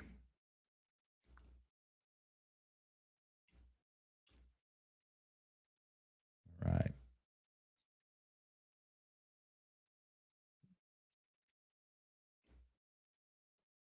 Why does his... It's always... I don't know why it keeps happening that way. We always get that one checkpoint from Kieran that doesn't click. So, no, he's maybe moving too fast. I don't know. But I think I know what the... I kind of know what it already looks like. I mean, we pretty much already know what the result is here. Everybody makes it to the finish line. I don't see any really fast numbers being posted through the first two checkpoints for the top two. Kieran is basically out in front by himself with a bit of a gap. So I don't foresee any changes happening. But yeah, definitely on it. All right, let's see what is going on over here. No, I don't think he missed a waypoint. I don't see... There's nothing in the tally yet. But we'll see. I am pretty certain. I tried to get in. There's another system that has a little different raw or more raw data on there, but I don't see. I'm not able to get into it, so I could kind of figure that out. But yeah, I doubt he missed the checkpoint. I bet he probably just rolled through it and right into the next, and it didn't finish transmitting or something. But yeah, I'm curious. But I literally, I mean, how weird is it? It's always this, like, we always get like one checkpoint of his that doesn't clear for some reason. All right.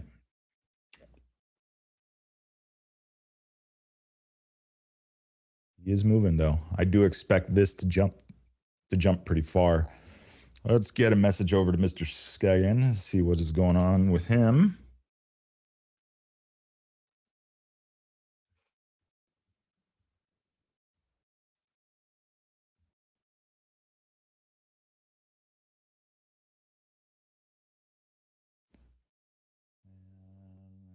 Let's get another one over to...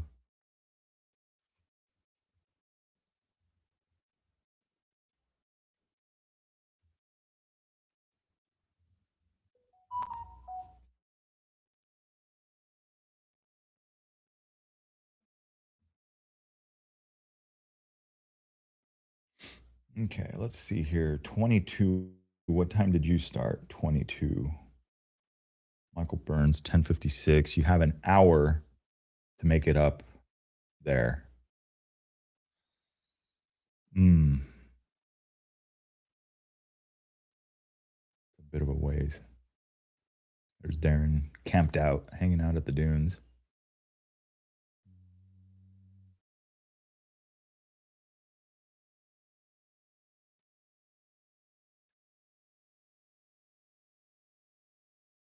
All right, let's see what's going on here. One says 20.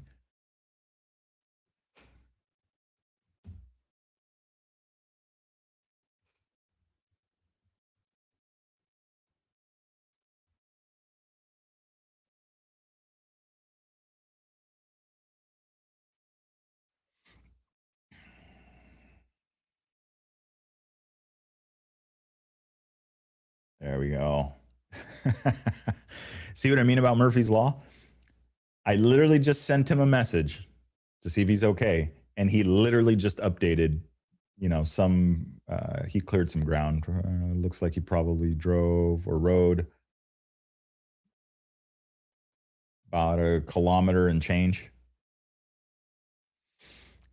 Oh, you know what though? I rather have it be that and bug these guys. But like I said, at least they know that they're being watched. So.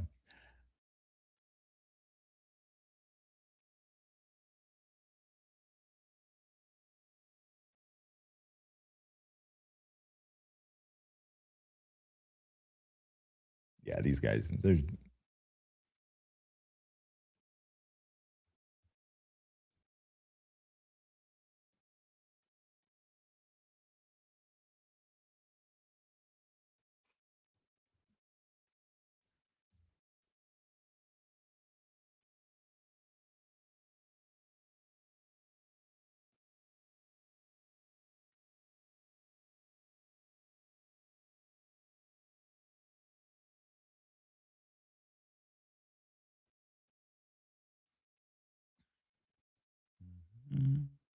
put a post up. Are you guys following us on social media? Chasing Waypoints on Instagram.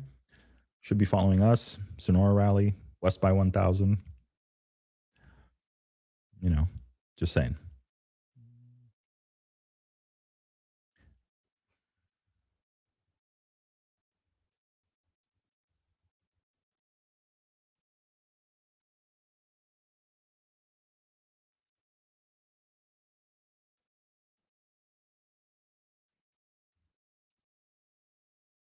Okay. There's Josiah Skagan replying to the message I sent him. Doing good. So, all right.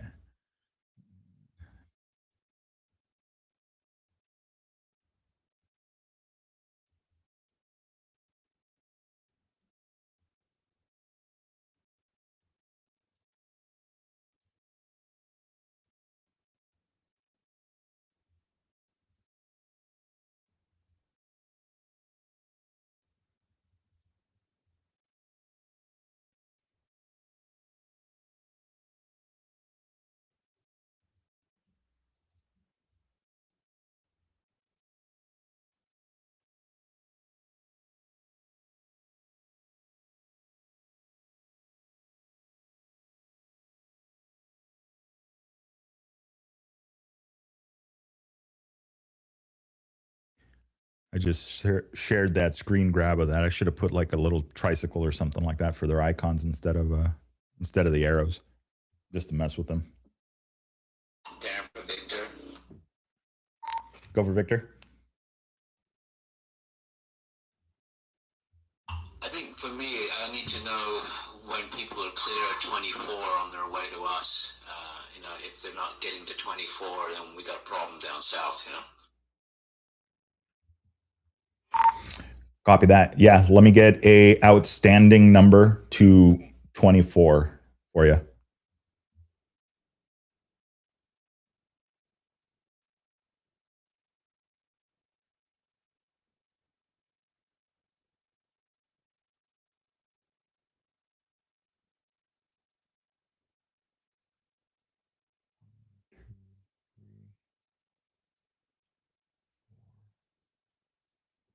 Five.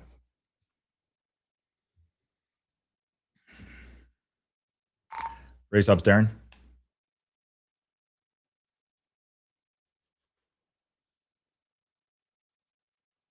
Go Victor.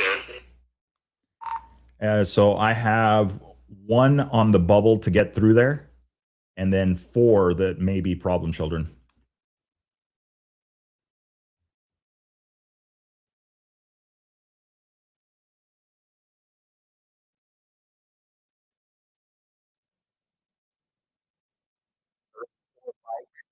Got to 24 yet?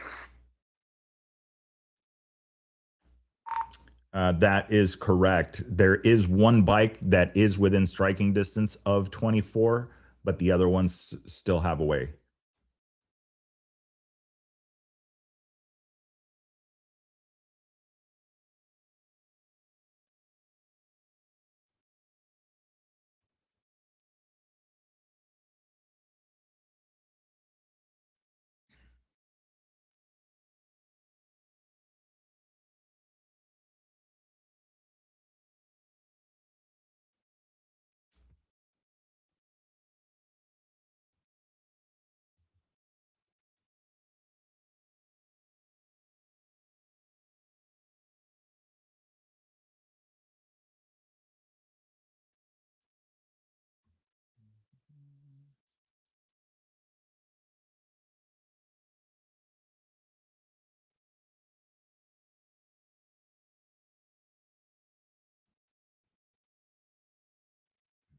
Let's see here.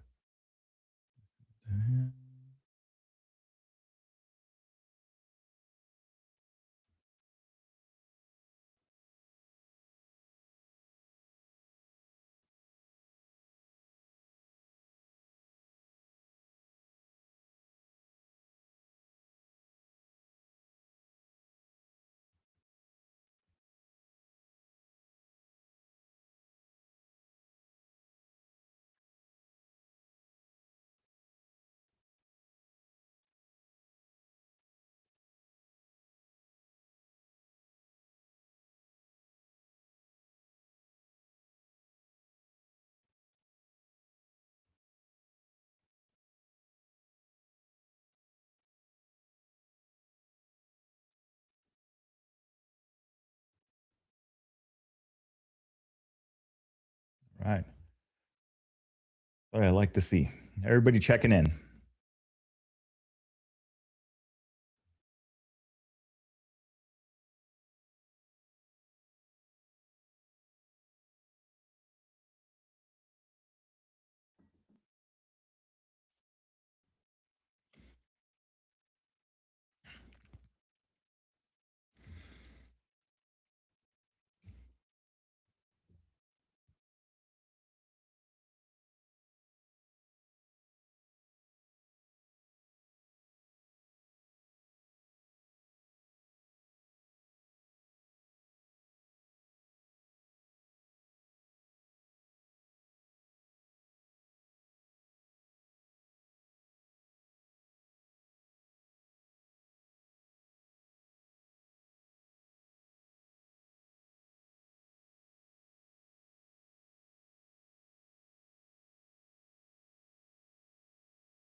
So right now, Go ahead, Dan. shouldn't talk with my mouth full. Hang tight.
All right, so you guys are seeing it as they cross. It's already a thing. Mike Johnson finishing the stage. So this means he's arrived at the last finish selective section, the last waypoint on the competitive road book. Time of 2 hours, 32 minutes, and 18 seconds. Carrying around with a 2:34.08 for him. And then 2:34.30 for Kyle McCoy. So easy day in the dunes. Obviously, these guys wanted to get through there and make things happen. They're going to be probably a full hour and 15 minutes faster than I was predicting through the stage. Let's see.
And then we let the rally comp crew know because they're going to have customers soon.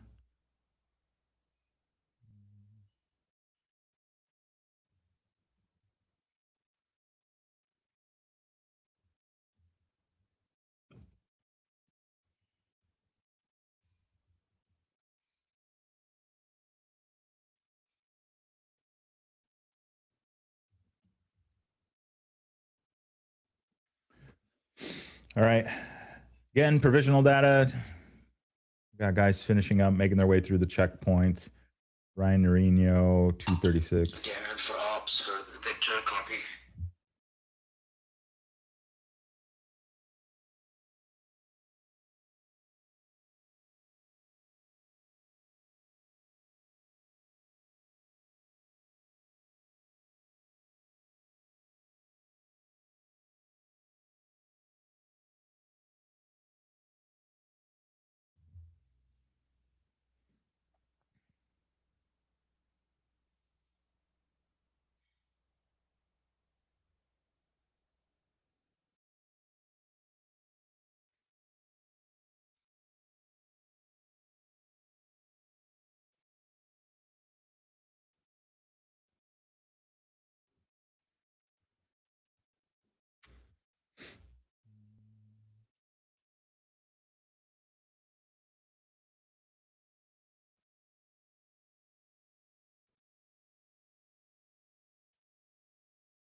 Okay, so this is, so you can see what I'm looking at is basically, I just wanted to know, did he make the waypoint and then hang over, or did he actually go through it? The only way that this wouldn't be is like if in the time that it was like an update cycle, did he go up and then over and here he is within that update cycle, or did he just make a left turn? So important to know because he's going to show up, if he shows up at this next waypoint at 23 and has not cleared 22, he is going to get a missed waypoint alert.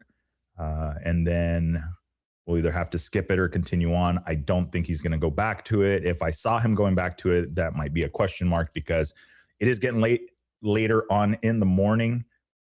These guys are already at a, yeah. So if San Luis already is 100 degrees or 98, these guys are playing in this area right here. It is already a hot day for them. So we're definitely, ears are perked up a little bit. We're making sure we can come up with a plan already just to get ahead of the game in case we need to get guys out of there. So that's where we're at right now. Darren is working diligently on that plan. Make sure we've got the right resources. So like a well-oiled machine.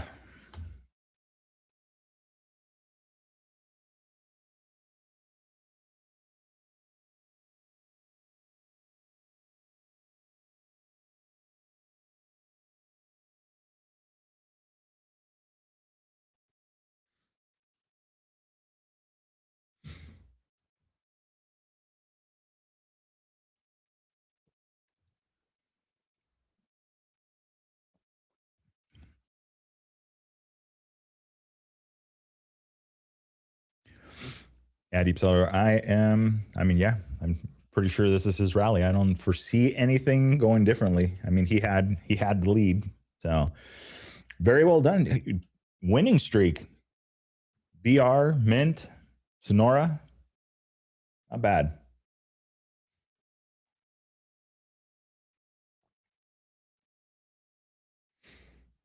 So let's see.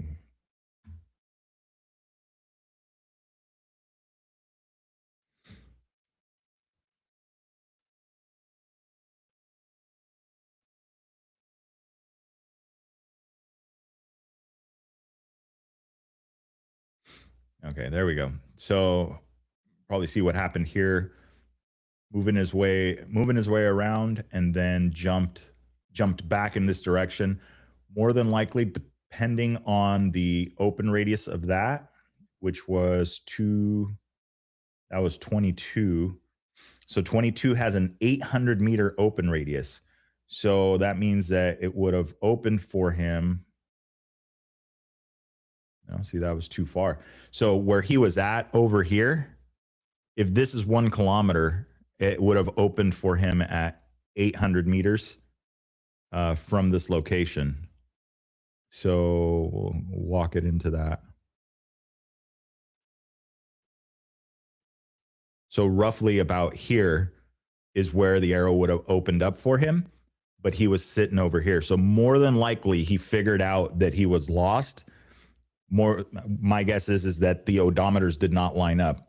If he's supposed to be at kilometer 41 at this point in particular, he probably got to kilometer 41 here and there was no waypoint. So then at that point is when you start kind of looking around for it.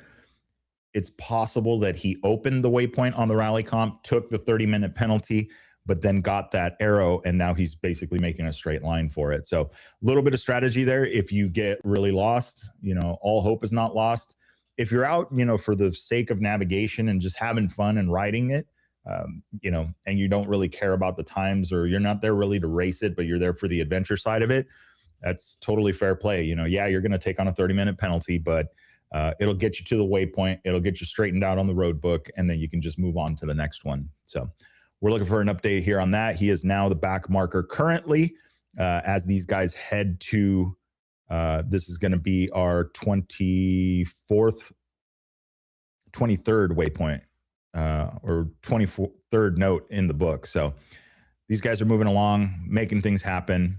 It's just taking them a little bit to get there, but we will see. It is already hot for these guys. Trying to see where are the resources at. There's Bernie making it happen. These guys are moving little by little. There's Ryan Norino headed out.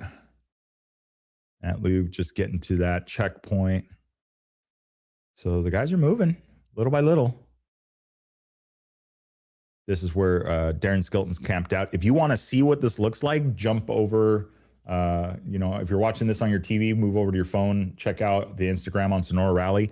I saw that they just did a video with Darren standing here, and you guys can kind of see what the vastness of the dunes are like. So you want to check that out.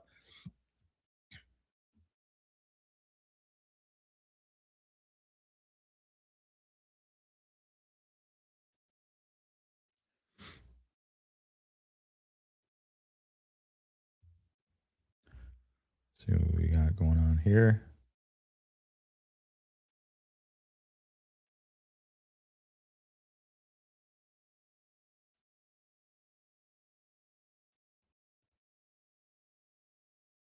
Track so far. Love the mix of big and small.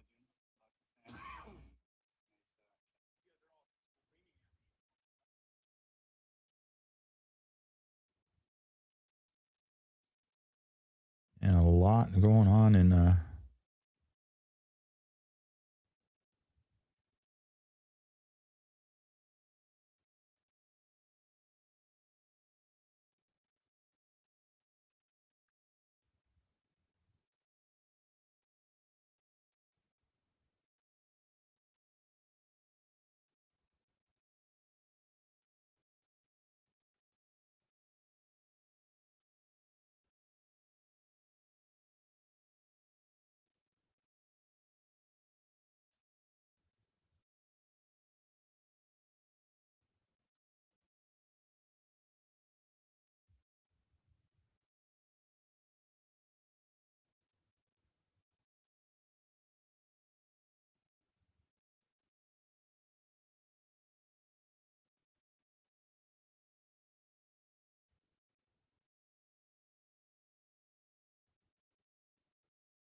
all right.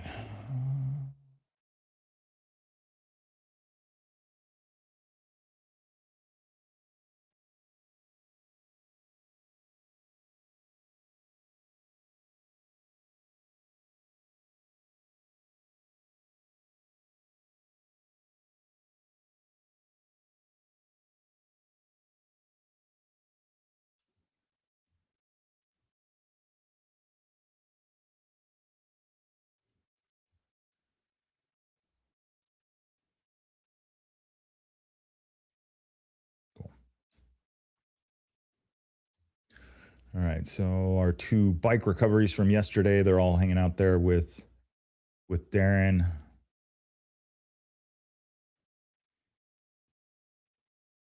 And the UTVs are moving.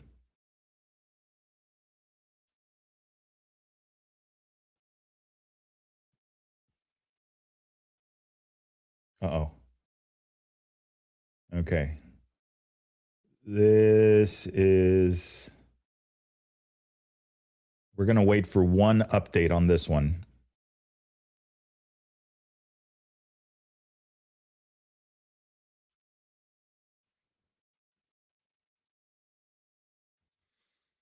This is the point where it already clicked, no tail, which means it had already updated. So now we're going to wait and see a couple minutes. And I just want to see, it should be, I mean, he is far from this. So this could have been the point where he literally realized it and then decided to turn around, or he still thinks he's going in the right direction. Either way, though, this is the back of the pack. It's this is something that we're going to keep a really close eye on and start sending messages pretty frequently on this.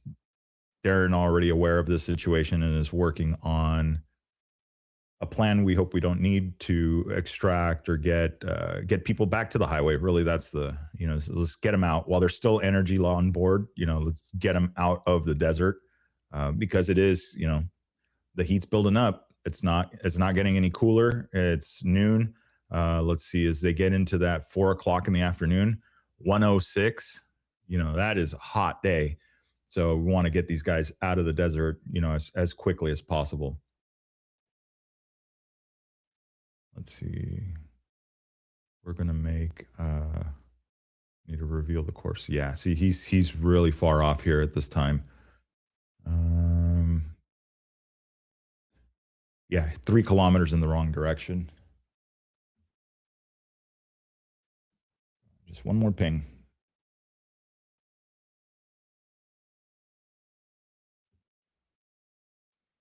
I just want to make sure, because if I tell him to stop, uh, check notes or whatever it is, he may have already corrected himself, and by me sending him a message could add to confusion and then become an issue. So we don't want to do that.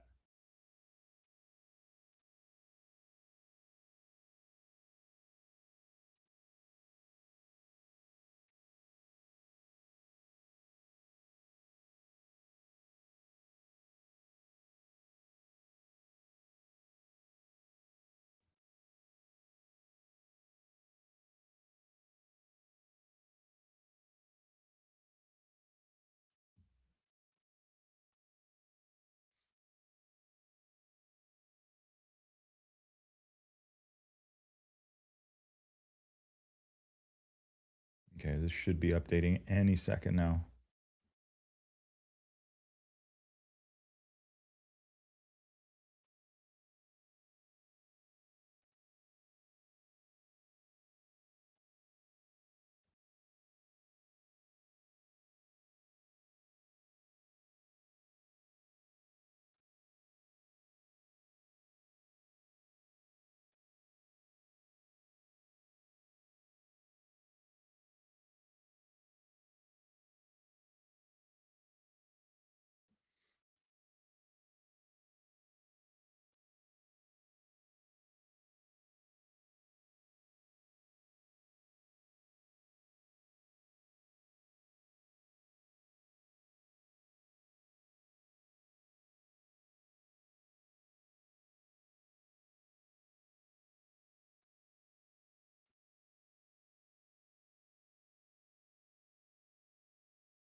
So if it updates into this area here, it probably makes, oh yeah, not good.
Okay.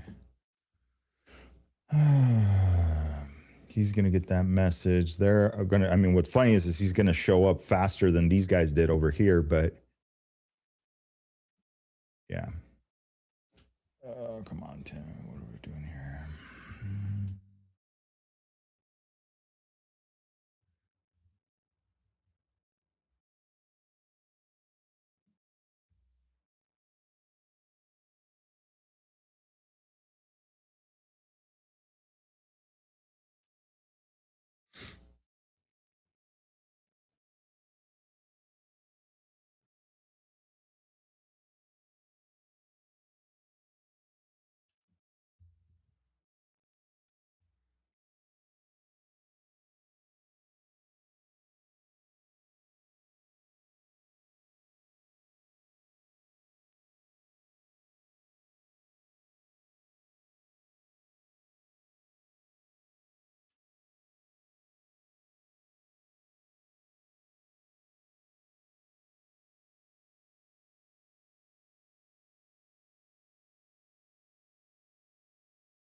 Darren, go for race hops.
So everybody finishing.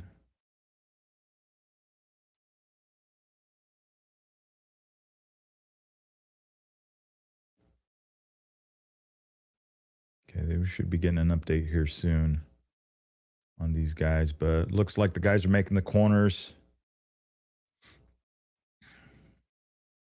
going through the dunes.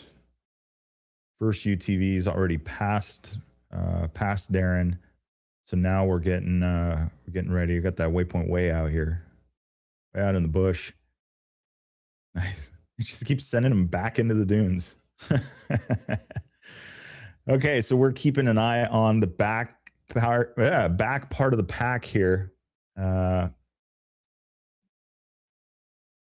get an update on him. He was a little over, but now should be.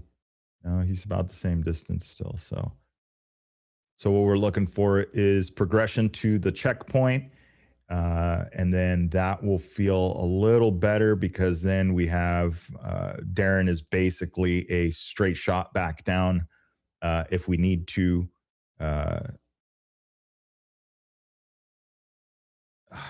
He's not.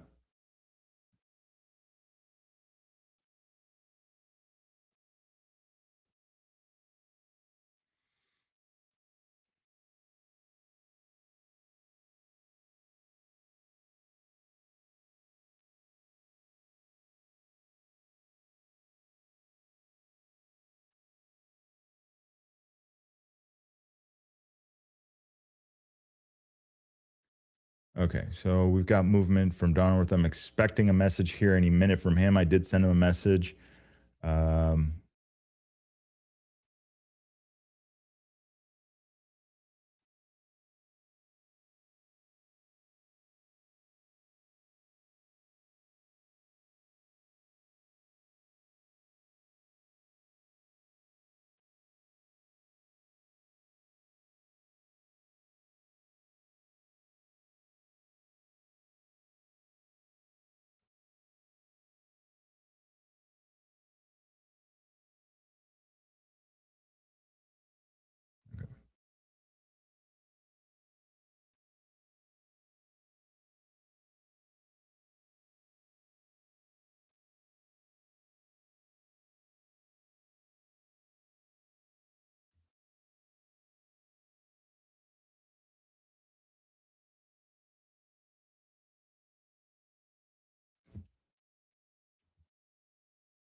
Darren, go for race hops.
All right, there we go.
So Jorge Cano, 41 kilometers per hour headed back. I wonder. Is he coming to go get some guys, or what are we doing here? But yeah. Not worried, just focused. That's the making sure these guys are making the rounds. I'm gonna go with they're probably gonna get tapped out right up here with Darren, and he's gonna show them the quick way out of the desert. Not ideal, but again, we've got to compete with the temperatures that are going on right now in the desert. Obviously, it's an elevated temperature, so we want to make sure that these guys are within reach. So I see that Baker just showed up to CKP 24, and then they're going to go up through to 25 is going to be the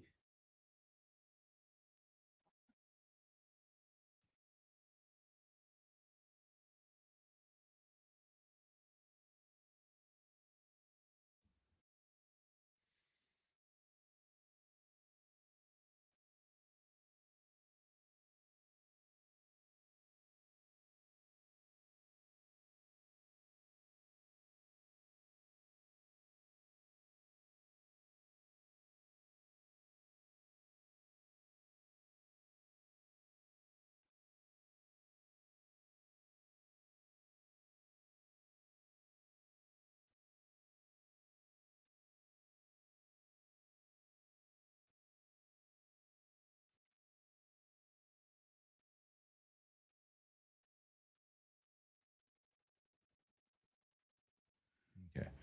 Let's get a status on these guys. Even though I see that they're moving, but I just want to check in with them, even though they're not stopped. So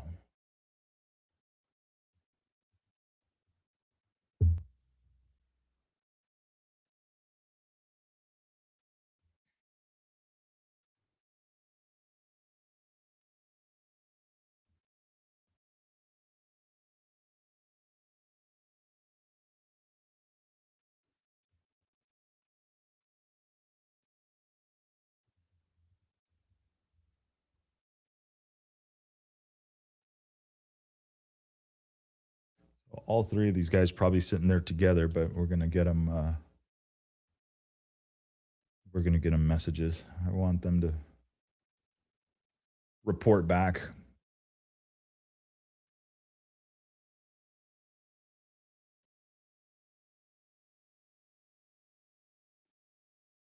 Let's see, where did okay.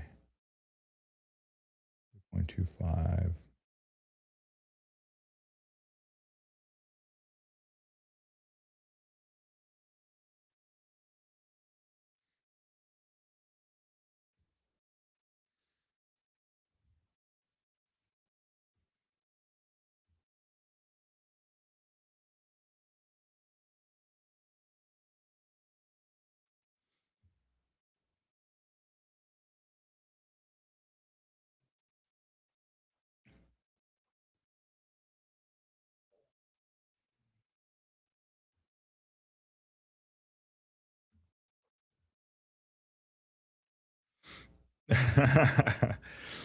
I don't know. Well, no, I don't know. I originally the plan was to go down, but I don't know if I'm gonna be able to. I'll find out. I think tomorrow for sure, and then.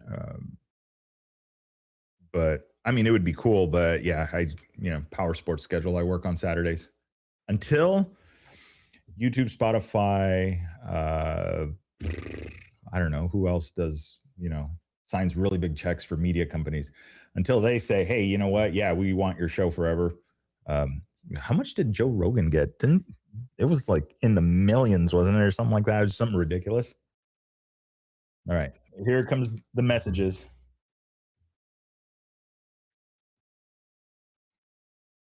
All right, one. We're looking for two more. Force everybody to say yes. I'm okay.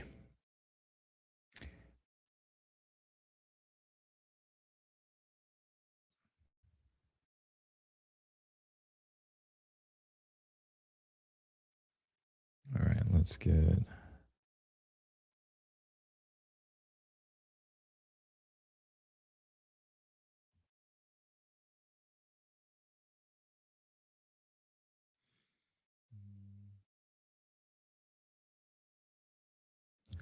See, I'm not showing them as delivered, so. Darren, go for race hops.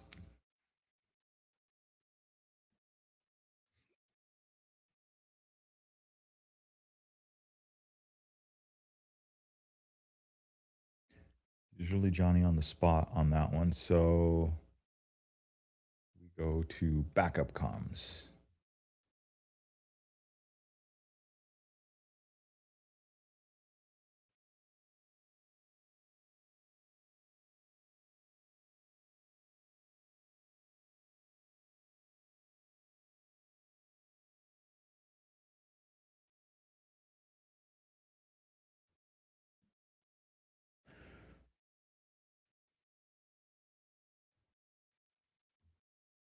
See, is Munoz with him? So that is showing me as like a. Is it possible that he has a dead battery?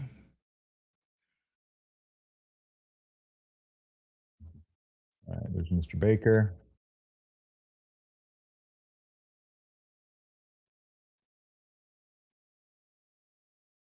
And there's Montes. Okay.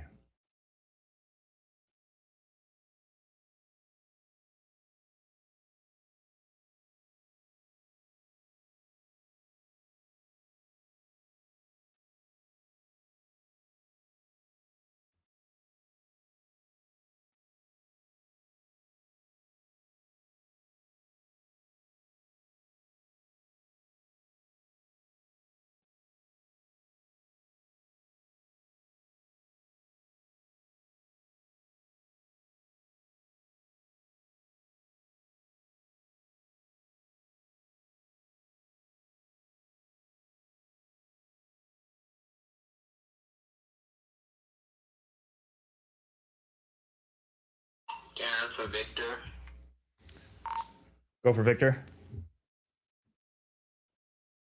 Sorry, I had comms down for 15 minutes. I just checking in to see what was going on. Copy. So we have the riders, the back three are through or have arrived at checkpoint 24, moving slowly to 25. And that is it. We've got 5 outstanding riders to you, to your location. 5 outstanding. We're here with shade, chairs, and water. Hopefully they all get here. We can get them to the finish then. If I need to go in, then let me know, because it's about a 9-mile trek back to 24. Copy. At this point, I'm thinking I would like to instruct them to open the waypoint, basically stop navigating, even though I feel like it's a straight shot, so we can pick up the pace a little bit. I agree with that. It's 11, so they've been riding for 3.5 hours. Open that, just take the penalty, but they'll save time, actually, because they'll get to go faster. Copy that. I am starting the message now.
right, so that is Baker.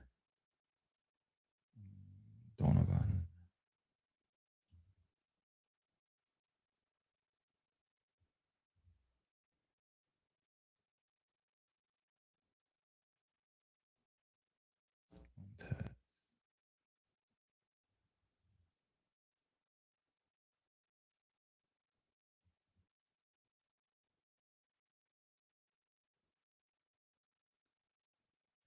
And then let's check in what we got over here.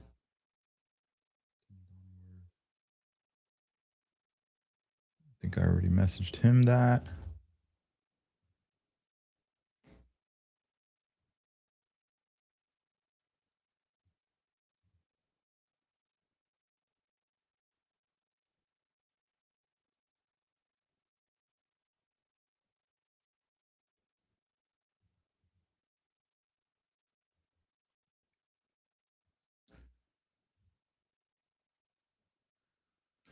So with what we're So basically what we're instructing this guy. So if you kind of heard a little bit about it. So HP navigation, these guys are too far apart from that waypoint to have an arrow displayed on the rally comp. So they still have to focus on trying to maintain a heading and navigate through the dunes to get to that next waypoint. So what we've done here is kind of like as a safety thing is like, look, open the waypoint, which means you're going to take a penalty, but whatever.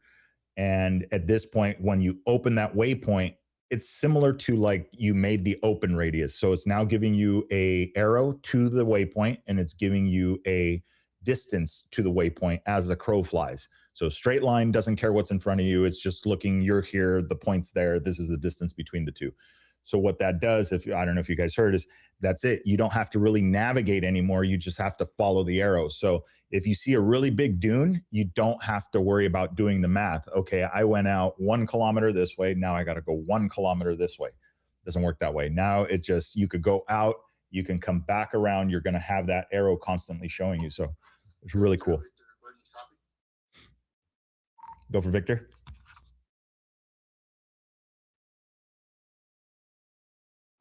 Am I clear to keep moving north, sir, or stand by? You are clear to continue to move north. All riders are now straight line to waypoint 25. Copy. So yeah, so it makes a big difference. I mean, it's not a, you still have to ride, you still have to do all of that stuff, but it just kind of removes one thing off the plate. So I see it as a safety thing, especially right now. We're already getting into the high 90s for these guys, so we don't want to have them out there too much longer. It sounds like the plan's going to be get to Darren. He's got water and shade, and then from there they'll follow him into the finish line. The finish line is actually not that far. There's a little bit of a loop that they do north of them, of his current location right here. So you'll see they kind of do this loop headed north and then come back south and then head back out to the finish line. So in this particular case, they're just going to take a straight shot over to there once they're recuperated.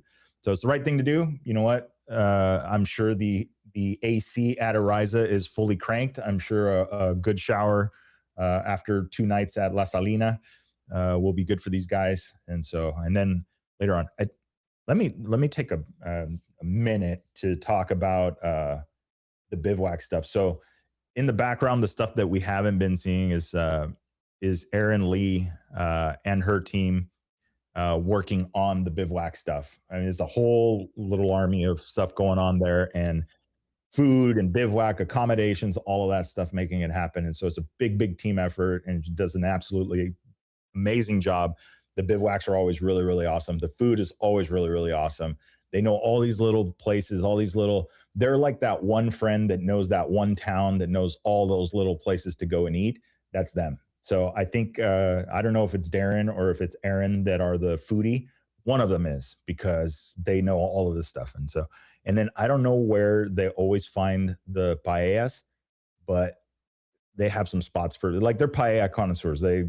Every time we've gone, like, Also, that like limited edition stuff, like, oh yeah, I found out my friend's in town. He's making some for the restaurant. It's only going to be, they're going to save us some because they don't make a huge batch of it.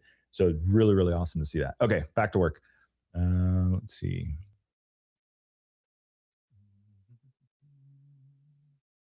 What do we got here? Dunworth.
Okay.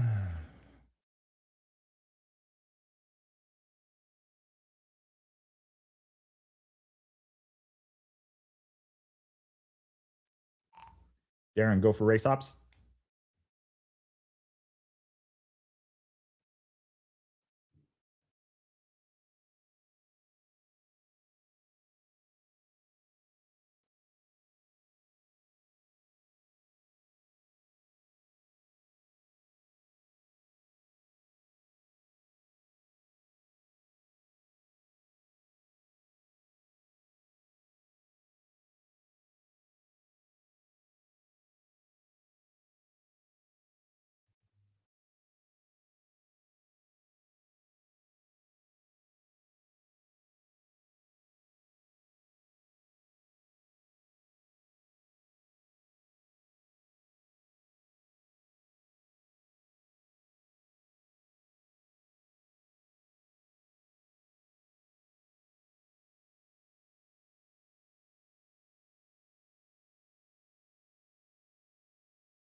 Go Victor for Darren. Okay, update for you. Rider number 9, rider number 9 requesting exit. All messages have been sent to open waypoint 25. They are just under 10K from you.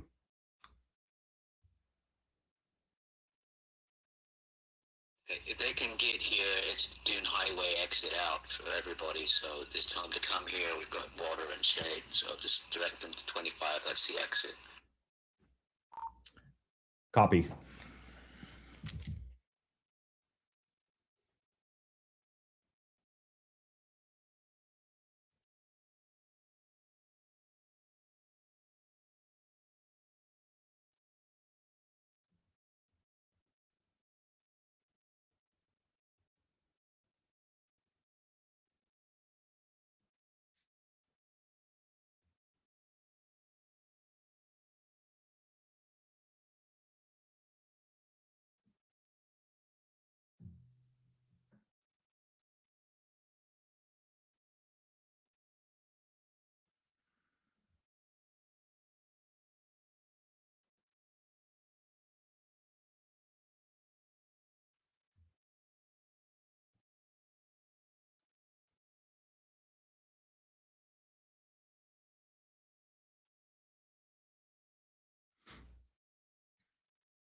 All right. I was starting to panic there for a minute. I went onto the control panel for YouTube Live and it didn't show up. I was like, oh, you got to be kidding me. All right, let's see here. Copy.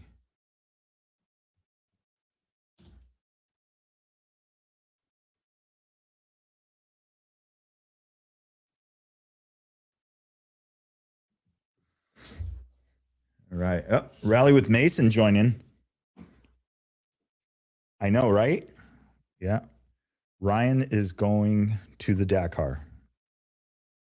You know what? Maybe we'll reach out to him here in a minute because I know he has the.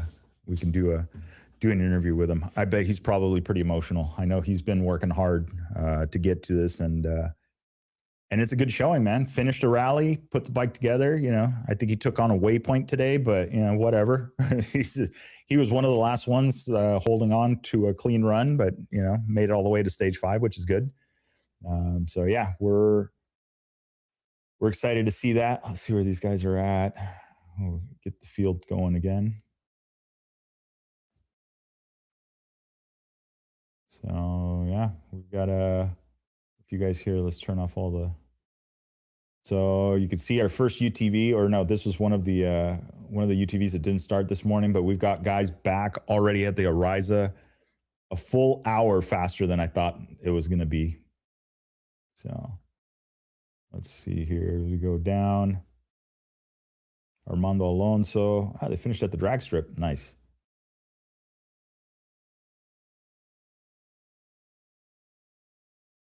Let's go back out into the desert. Let's see where these guys are at. Who's up next?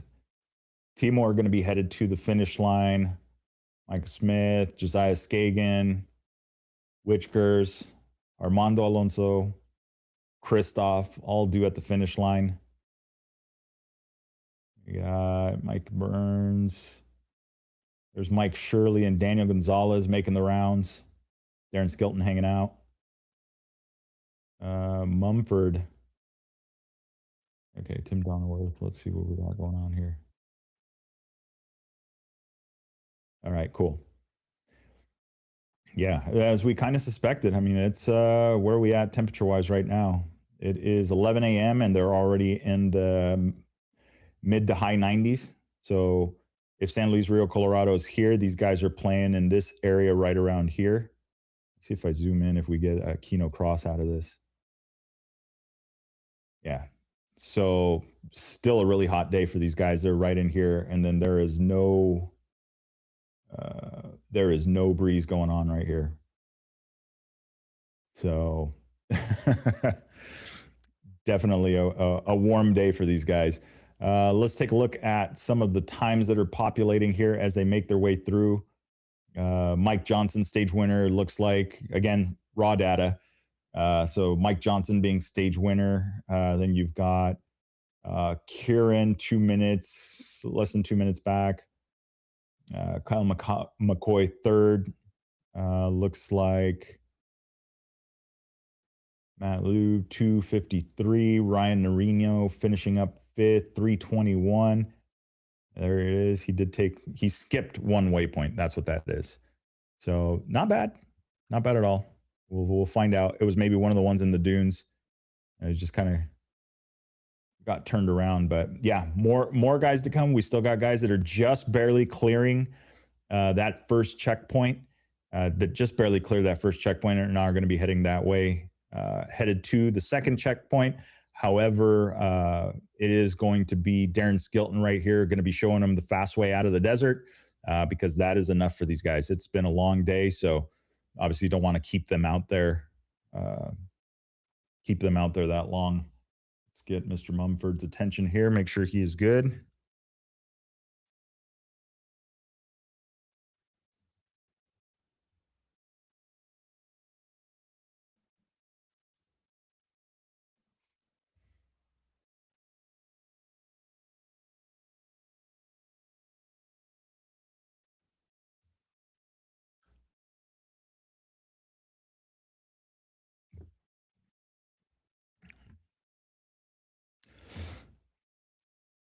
Mason Klein, yeah, I agree. I talked to him earlier in the week, and I noticed it. There's been a little bit of a change there, and I think he's focused.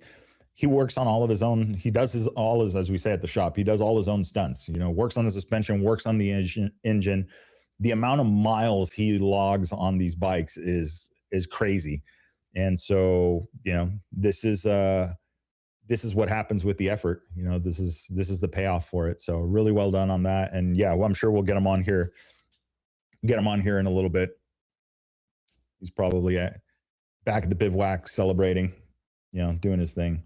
I'll send him a link here in a few. Let's see.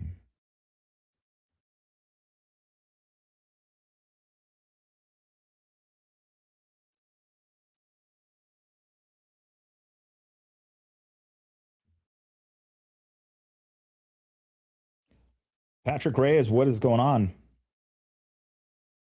Welcome to the stream. Hey, this is pretty cool. We've been all 5 days, although there's two full days missing because of the streaming platform we use, Riverside, screwing it up. Did nothing different, and then here we are. Now it's missing. 12 hours. So. All right. And Cash. Yeah, absolutely. Ryan is killing it. Is doing a good job. I'm sure. Okay, this is, to greet him at the finish line, that would have been cool. Hopefully one of the guys from the social media crew got a chance to interview him.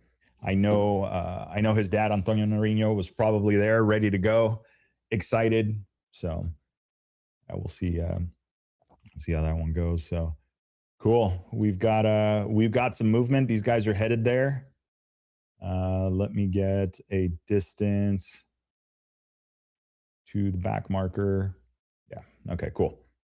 So they're all headed in the direction. So Darren Skeleton here, going to be showing these guys the fast way out of the desert.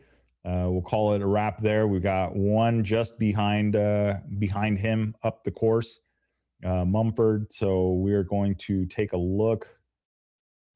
What time did he start? At 10:55. It is 11:16. He is officially done at the cutoff point. So I don't know if he is still. So that tells me that the unit is off. He might have a dead battery. We're gonna find him here really quick.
For Victor.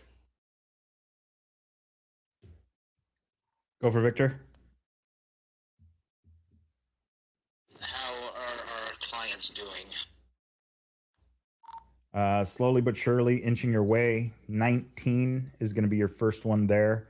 And then the remaining are behind him, still sitting at about 8-9 kilometers out.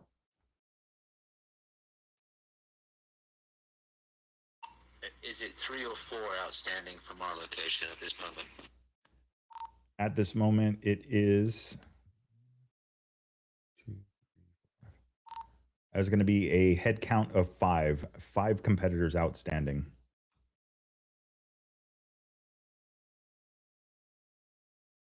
Are they all past 24? That is correct. They are all past 24.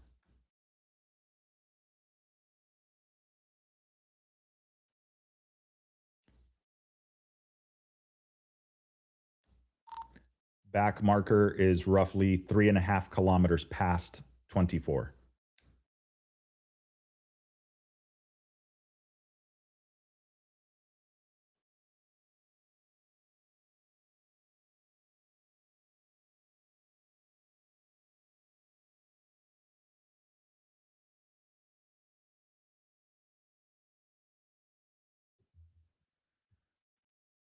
All right, let's see here.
All right, let's see here.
Okay, so those were the 2 bikes that went out that way. Nobody should be past him. Okay.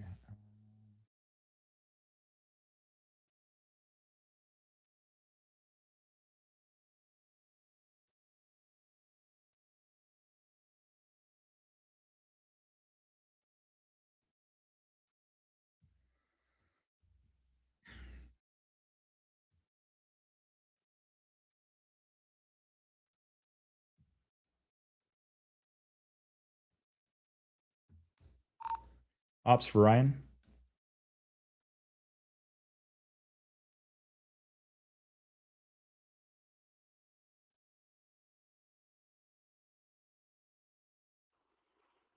Go ahead. Hey, Ryan, I was just looking for eyes on you. Not sure if you were rally comp on.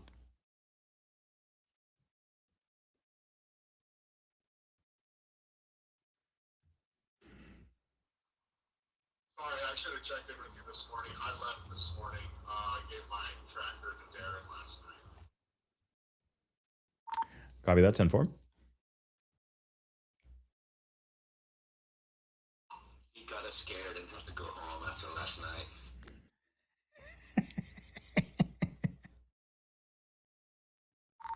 Did he see El Cucuy?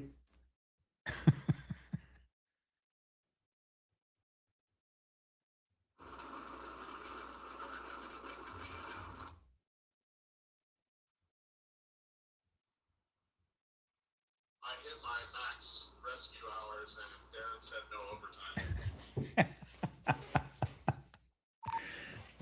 Gotcha.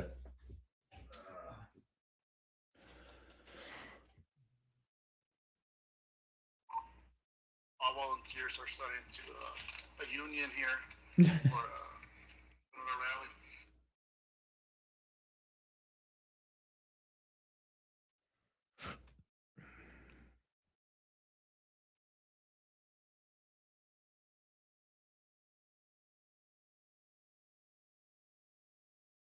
They want to up the quota of daily beer allowance.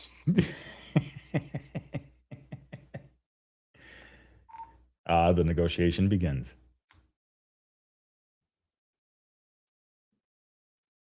Luckily, I grade on a curve because, you know, Ryan's like on the top edge of that. So I had to smooth it all out.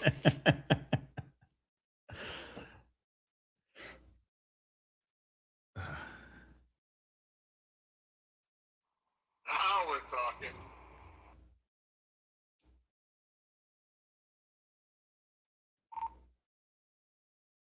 Speaking of talking, I'm looking for a visual on 13, Rider 13, Paul Mumford.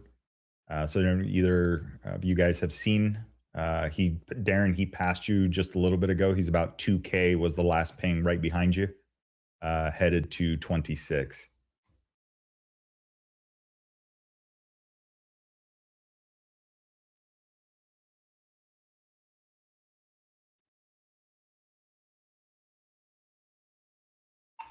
I have Red Cross at the Kino Cross, so we can ask them. That's waypoint 28, I think.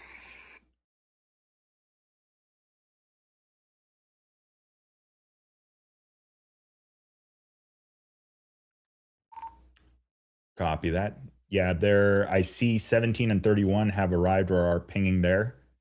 But yeah, Mumford is between you guys, and I don't have a ping from him, and I don't have the tracker is not showing for him.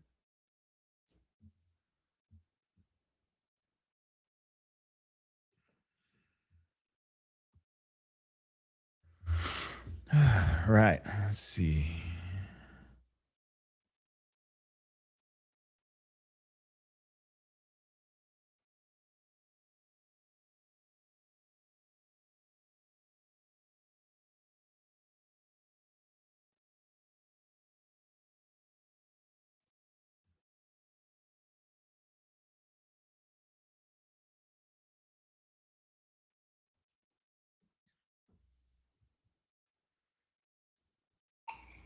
Victor.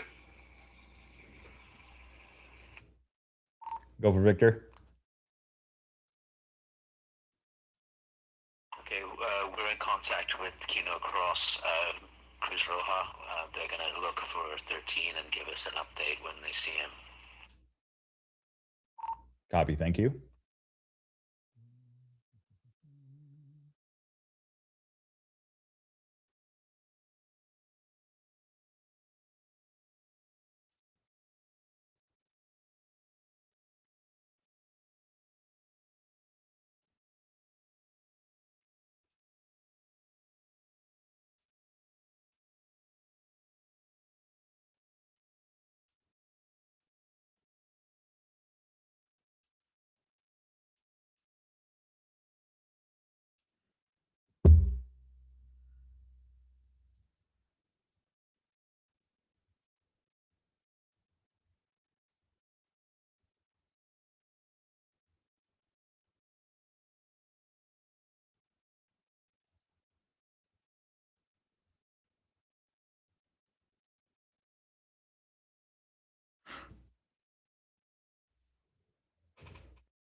Victor. Go for Victor. And 13's at the finish line. We got visual on him and photos. Copy that. Thank you. And we've got 19, rider 19 should be coming up to you any minute here. And everybody else, again, just slow. Half a K, 1K, stop. Half a K, 1K, stop. So they're slow going.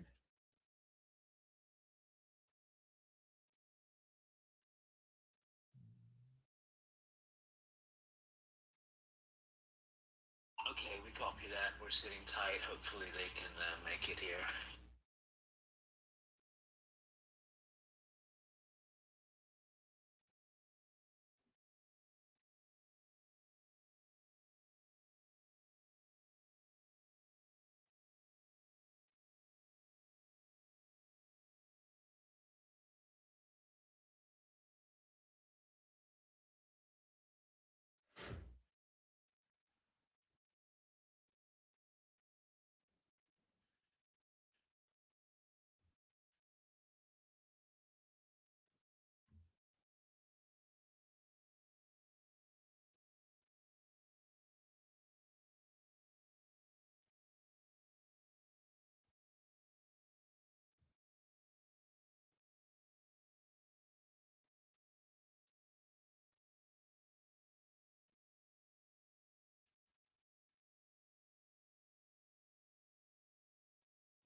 All right, time to go get some iced coffee. This stuff's wearing out. So let's keep an eye on these guys as they get to Darren. And then we've got to figure out what's going on over here with Daniel. I don't know what he's doing over there. So he's in a good flat area, but maybe he just got tired of the dunes. So we'll be standing by, see what happens there, but be right back.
Okay.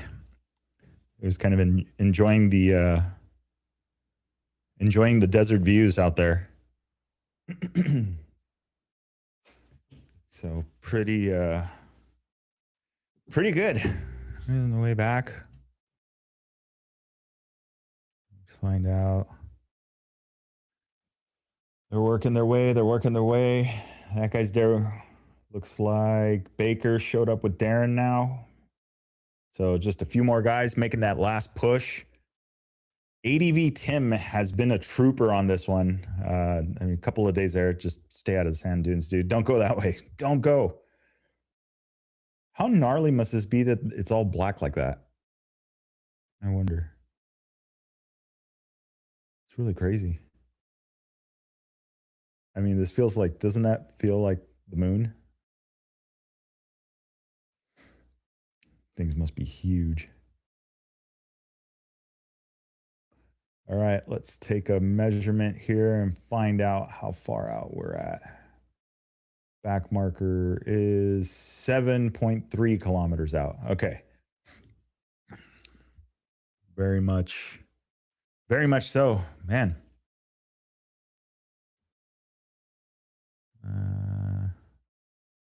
Okay, so we got that one. It was accounted for. Man, we are getting to the end. You know what's funny is that tomorrow is going to be the beginning of rally hangover. I got to go to work tomorrow, but tomorrow begins rally hangover. I'm going to wake up at 3:30 in the morning, my usual time, and then I'm going to start getting ready, and then I'm going to think that I'm supposed to be here, race ops ready to go, comms ready, some road book and map loaded for it. But we'll I'm sure we'll be fine. The one that was the craziest story I have about the rally hangover was, I don't know if throughout the stream, if you guys have tuned in and seen it, I've had it happen where the alarm rings for a message. That alarm tone that rings is the same alarm tone that they use at Starbucks for the coffee timers, or at least the one that I went to, because I'm sitting there, I had ordered my coffee, I'm doing, on my phone, and then all of a sudden the timer goes off, and I mean, instantly it was like, this is no joke, that literally was the thing. And it was actually after, I'm trying to remember what rally it was after. I want to say, because I think it was it Sonora 23? It may have been Sonora 23, because we had a really high message count that time. 80 or 90 competitors, the entire national class running rally comps. And the message count was just, crazy. So it just was that, and it was everything okay, mechanical concern, blah blah blah. Like it wasn't that there was a bunch of situations. It was just, in a normal rally, the more competitors you have, the higher message count you're going to have. Obviously, that's, it's not fancy math, but man, did that, it took a little bit for it to wear off, and then finally I was kind of back to normal, where I could hear that and not, spring into action. So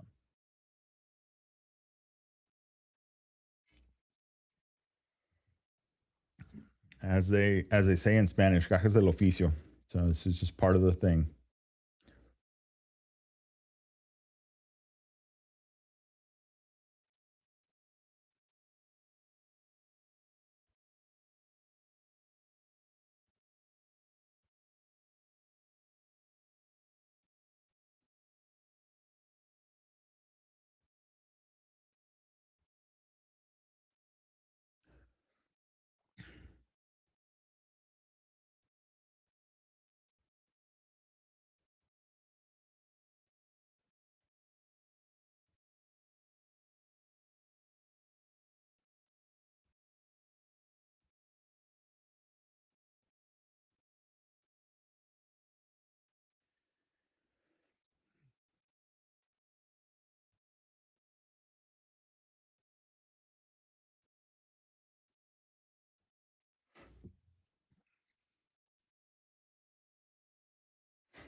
All right, almost there.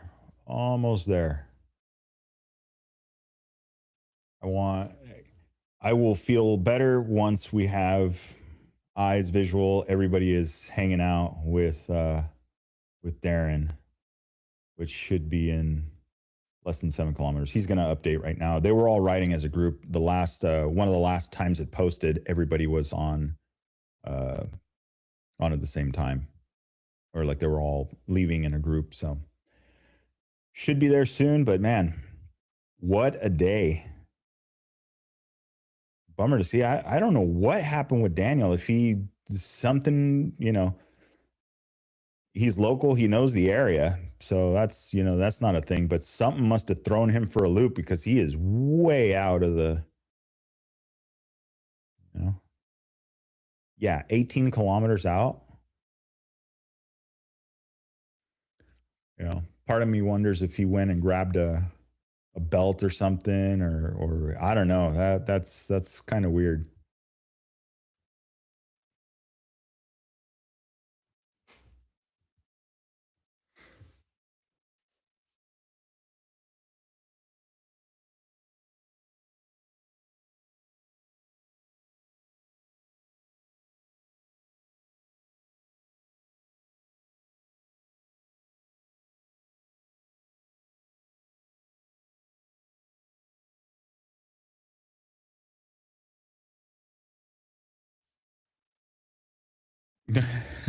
He didn't get robbed, did he? I don't know. I don't think so, because then that means that they're now headed back on course. I don't know what happened. I mean, if he left this waypoint and then knew that the next waypoint was, as the crow flies, if he knew the next waypoint was 3.5 kilometers away, why he would be 18 kilometers down the road doesn't make any sense to me. And actually further, because this is 2 or 3 pings deep now, headed back the other way. So not sure what happened, but yeah, I don't know.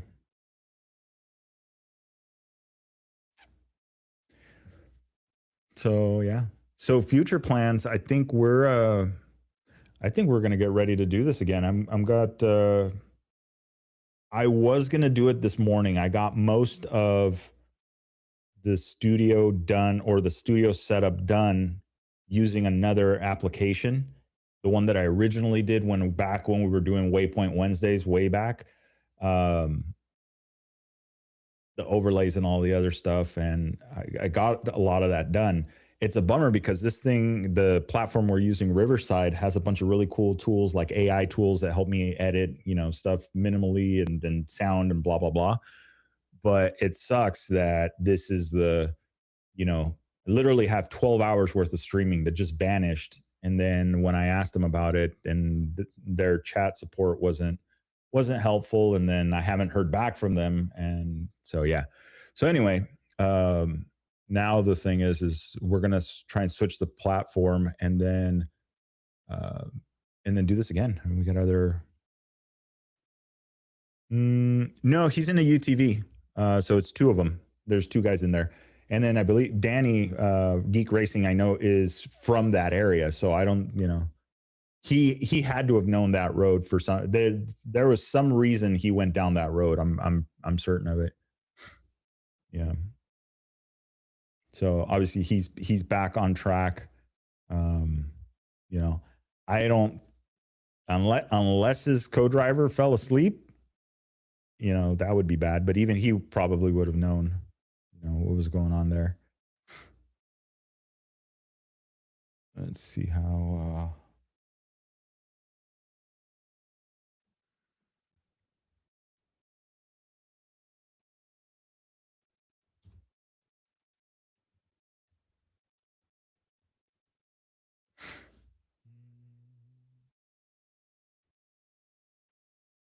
On everybody out here, we got guys between the finish line. I tell you, he should have been there by now. It's possible he was lost and I just sent him a message and he's already there.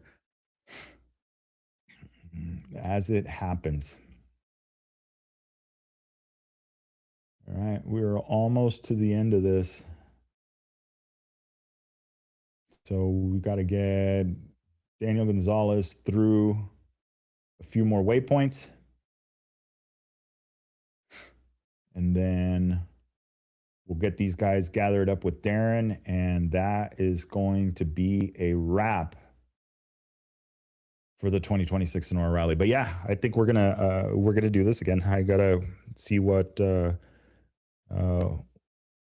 next event, what we can do. The focus for the channel's kind of always been the same, and is just help bring information. Victor. Go for Victor. Bike 19 is with us. We're hydrating him and sending him to Kino Cross here shortly. Okay, copy. 19 with you, headed to Kino in just a minute. Rider 9 should be showing up anytime now. Rider 11, Rider 27, and Rider 20 are the ones outstanding to you. Yeah, copy. We have a visual on a bike coming towards us now. Copy. Oh, man. Olaf, right before the finish. Come on, somebody's got to help him out. Somebody help Olaf. Somebody message him. So on the highway, it could just, somebody could tow him.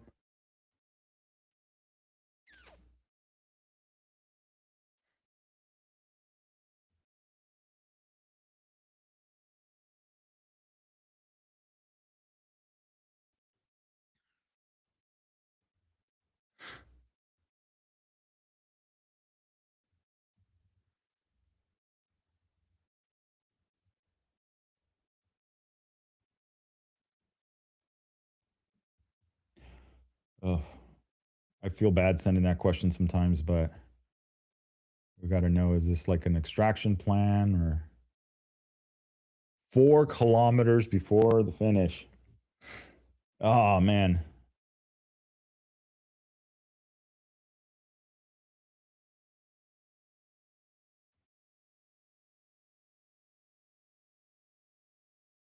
Yeah. Yeah, this is, man, that's tough. You know, yesterday, a long day for Olaf, didn't make the cutoff time.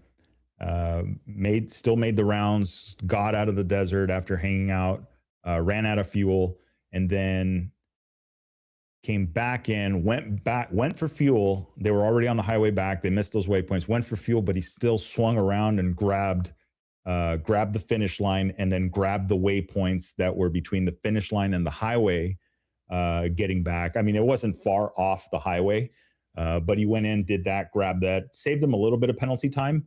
I don't know. The orgs kind of vary sometimes on how they handle that, like, you know, grabbing the last waypoint, or if you're after time, you're done and that's, you get your max time or what. Um, but hey, I mean, that worked out. That worked out for him.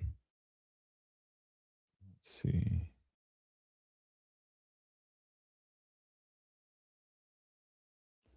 All right, so we're going to wait for Montes to update here. He's falling a little bit behind.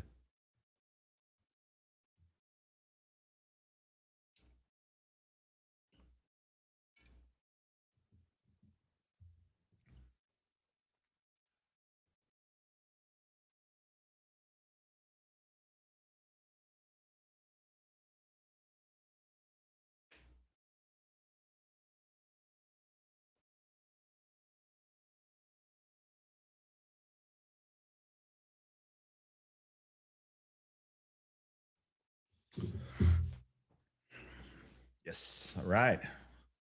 There we go.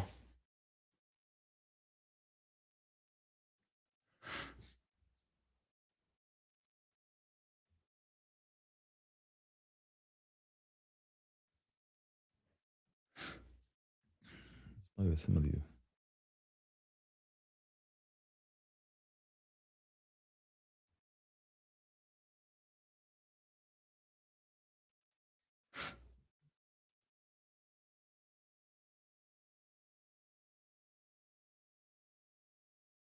Down for Victor. Go for Victor. Okay, bike 9 is with us as well now. We're getting him some water, having a rest real quick. Copy. Rider 9 accounted for.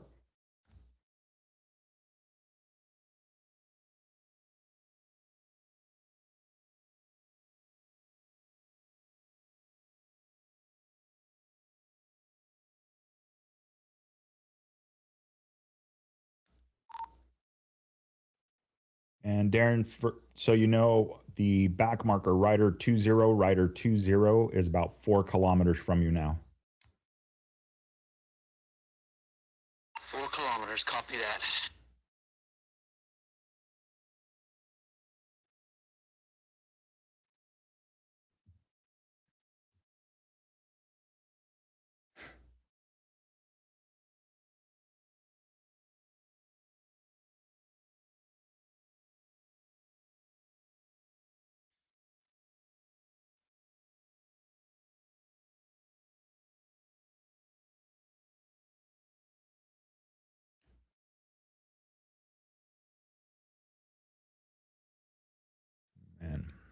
Man, oh man.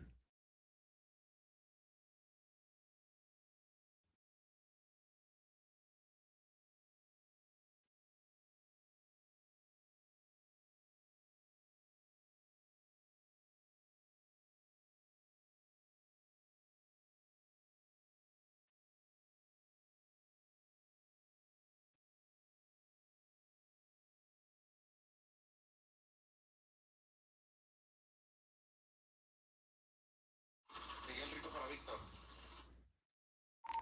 Adelante, Miguel. Oye, estoy aquí en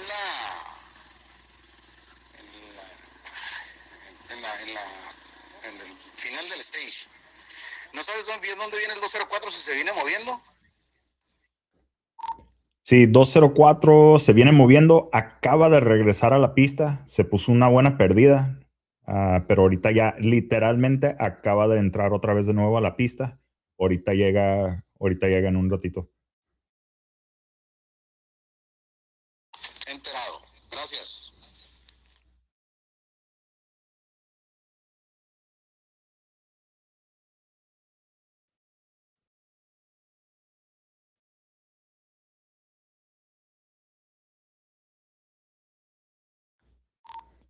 A ver, adelante, Miguel.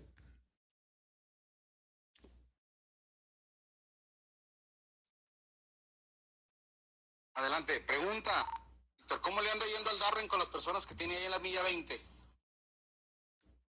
Va bien, ahorita está a punto de coleccionar los últimos. Al último le falta como 4 kilómetros para llegar ahí con él.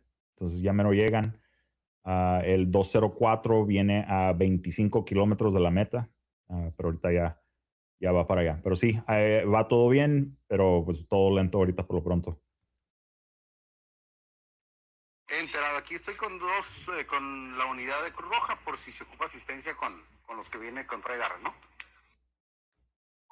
Enterado.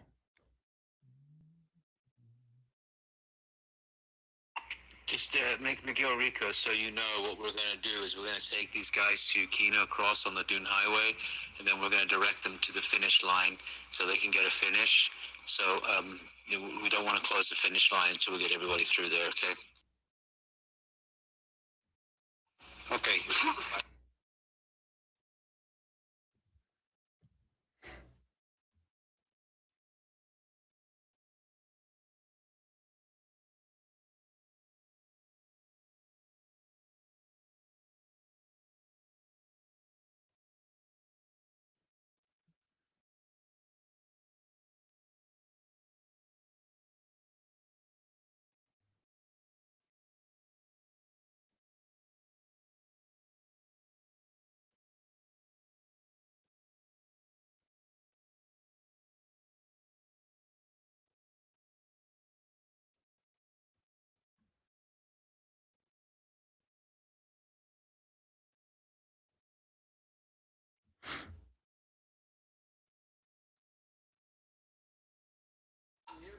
Stretch calling Darren.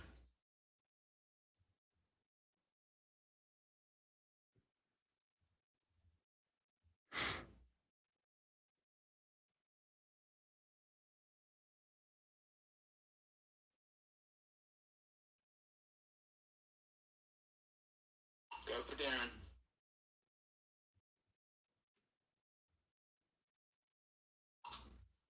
The riders from Kino Cross are coming to special finish.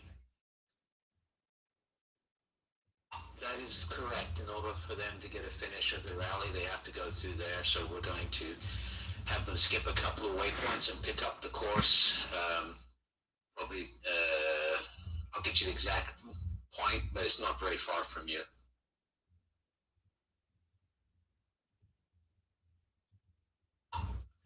We're all good here. You just let us know when closing time is. We're good in water and shade. Thank you, Stretch.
So nice.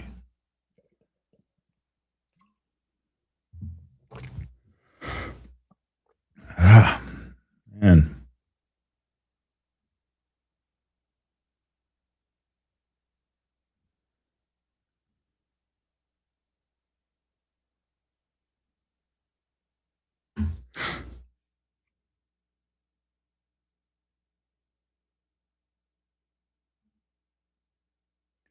Of course, there's a new Chrome available. There's always a new Chrome available. I don't need to do that.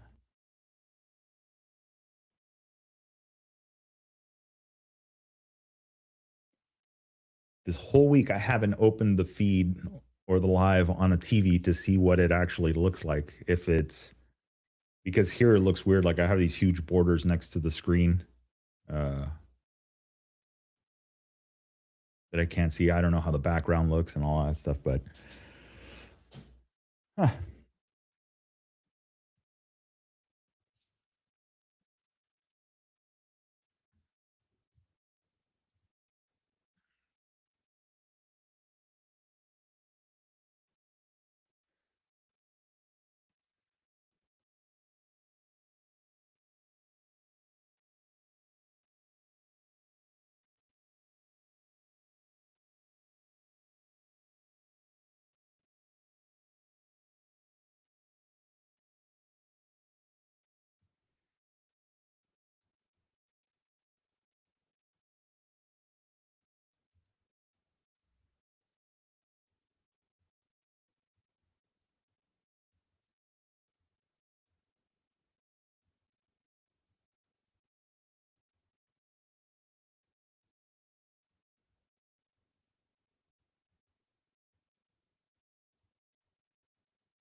Down for stretch.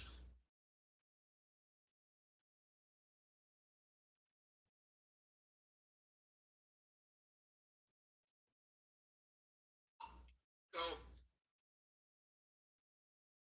Okay, when we get these last two bikes here, we'll take them to Kino Cross. It's approximately 20K on road to you, to the finish line. I will sweep them in, following behind to take them to the finish.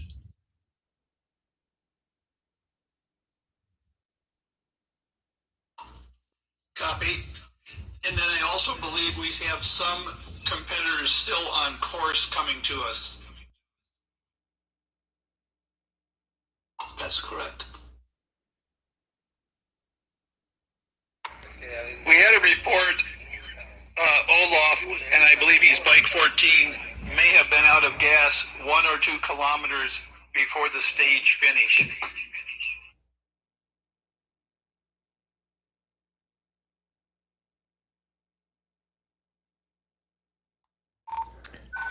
Copy. This is Bernie. I'm heading that way.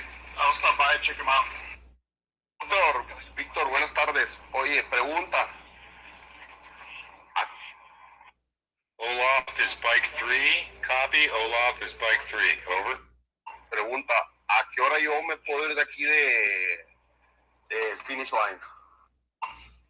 Darren from Victor. Victor, you copy.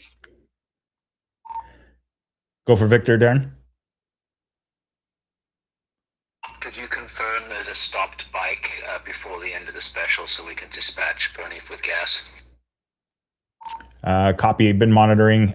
He is with competitor 2-2 right now. It looks like they're trying to figure it out. Bernie has his location and waiting on a response from the rider as to needs. But yeah, there is a competitor with him. Stretch, correct. 204, 22, and bike 3 are the 3 next customers for you. And then stand by Eric for departure time from finish line.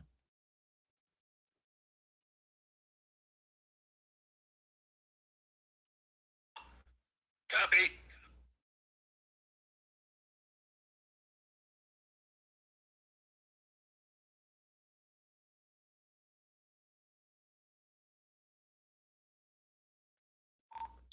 And Darren, do we have a cutoff for the helo to leave the finish to the hotel or after?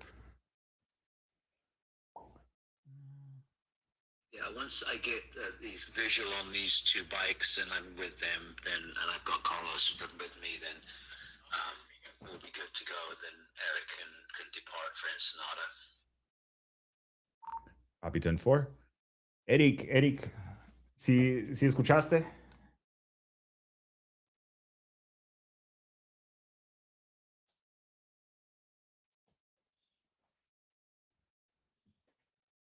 Negativo, Víctor, negativo. Sí que venía llegando corredor. Ok. Sí, espera unos minutos. Estamos esperando que lleguen unos 2 competidores con Darren a asegurar que todo bien y nos da la luz verde para que despegues a Ensenada. Copy that.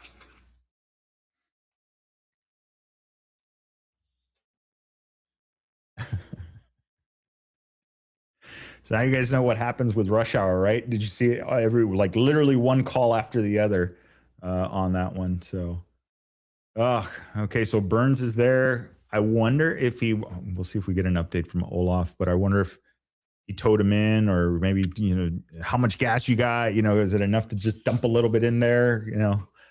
It sucks to see that. Here comes Daniel Gonzalez. Maybe he's got a gallon or so on board that he could spare for Olaf, if that's the thing.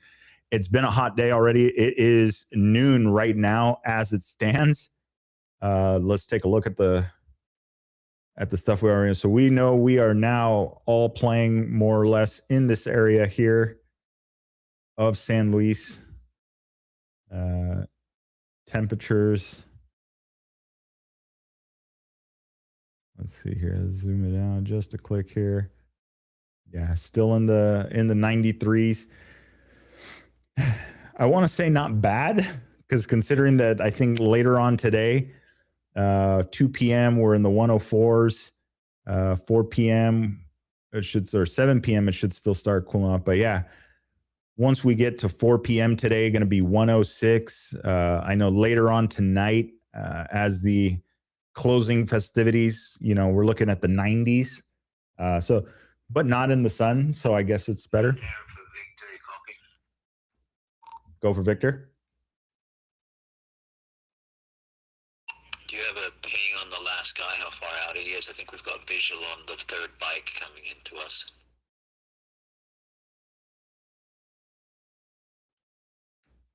I have 2 kilometers at last ping. That would be Rider 20. I show Rider 11, Rider 27, Rider 20.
right, just waiting for them to show up there. Man, I wonder what's going on. So maybe it is gas with Olaf, and hopefully up there.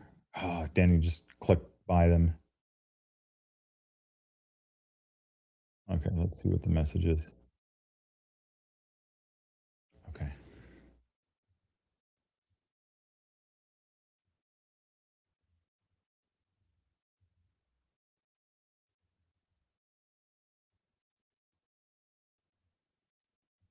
Darren, Victor, copy. Go for Victor. I have all 5 bikes here with me now. We're going to get a plan together. They're going to ride out together, okay? Okay, copy that. 5 bikes inbound for finish line. And I do have word back from rider number 3, needs fuel and jumper cables.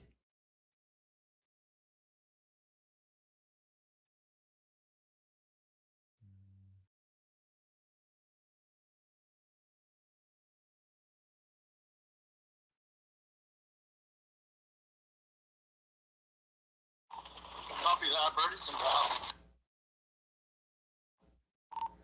Copy that. I will let the rider know, org en route.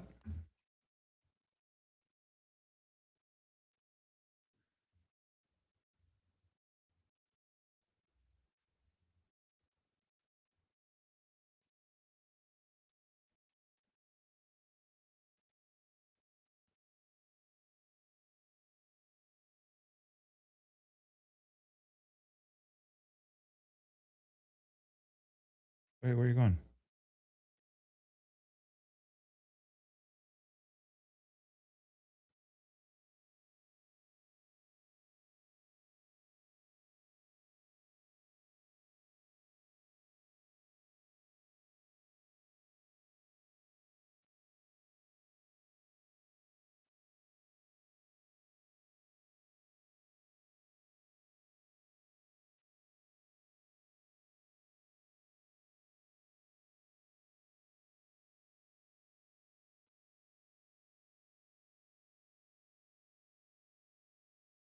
Okay, so he's probably taking the broad road up and then there. So yeah, it's gonna be a little bit before he gets to him, but man, what a bummer. I would have thought maybe a tow, maybe something, you know.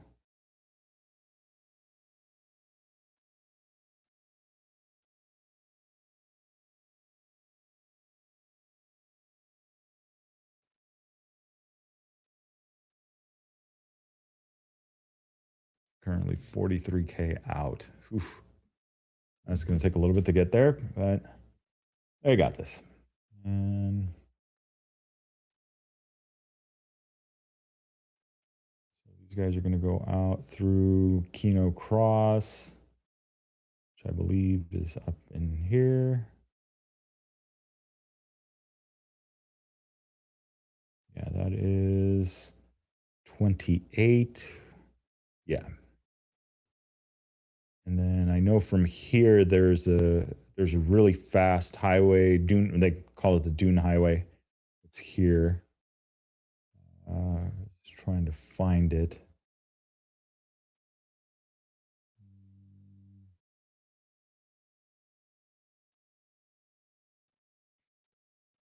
I mean, if that's like a house, how big that is. It's huge. Okay. Oh yeah.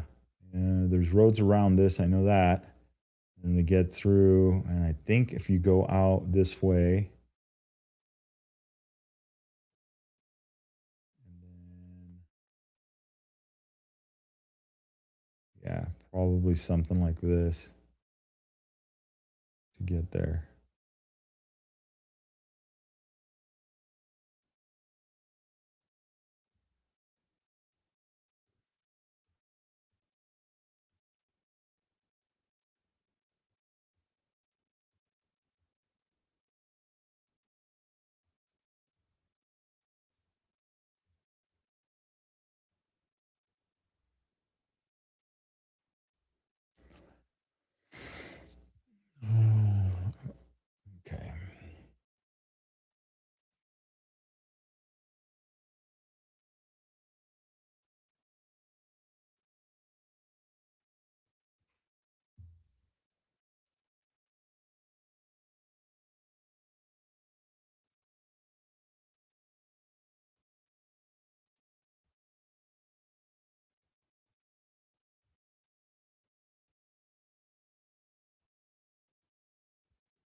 Darren for Victor.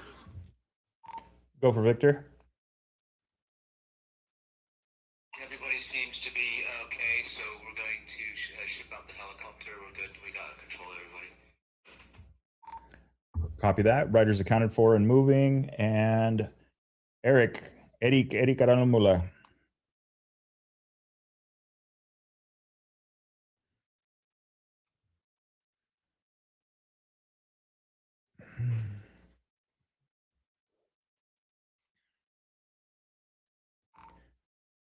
Adelante, Eric.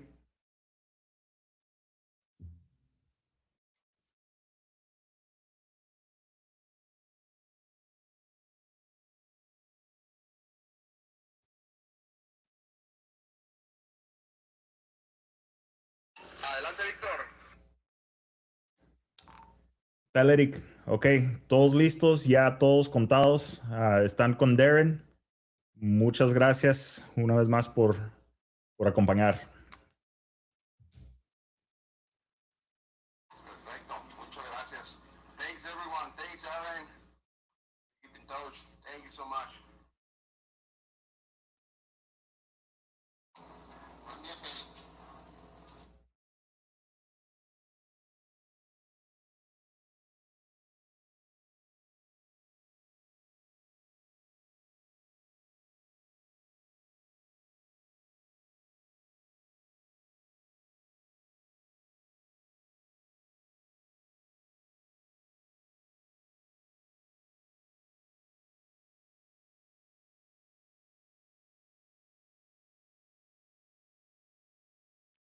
Man, almost there.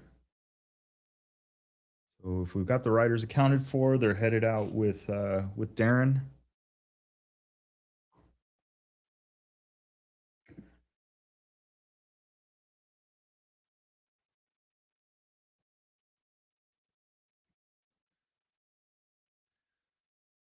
So it's been really, really interesting on this. The count of dead batteries for the event. That's been pretty crazy. It on the bikes. Like, I know, yeah, if they have trouble starting them, I know these bikes have small batteries, relatively speaking. Like, they don't have a lot of room. So that, definitely adds, it adds to it. Then you have the side of it where, like, especially like on the KTMs, I know that Taco Moto makes a, I don't know if I was even too far from the mic. I know that Taco Moto makes a kit where there's like a capacitor to help the bike, like with the fuel pump and the fuel injection system, to stay lit long enough to be able to get the bike to start.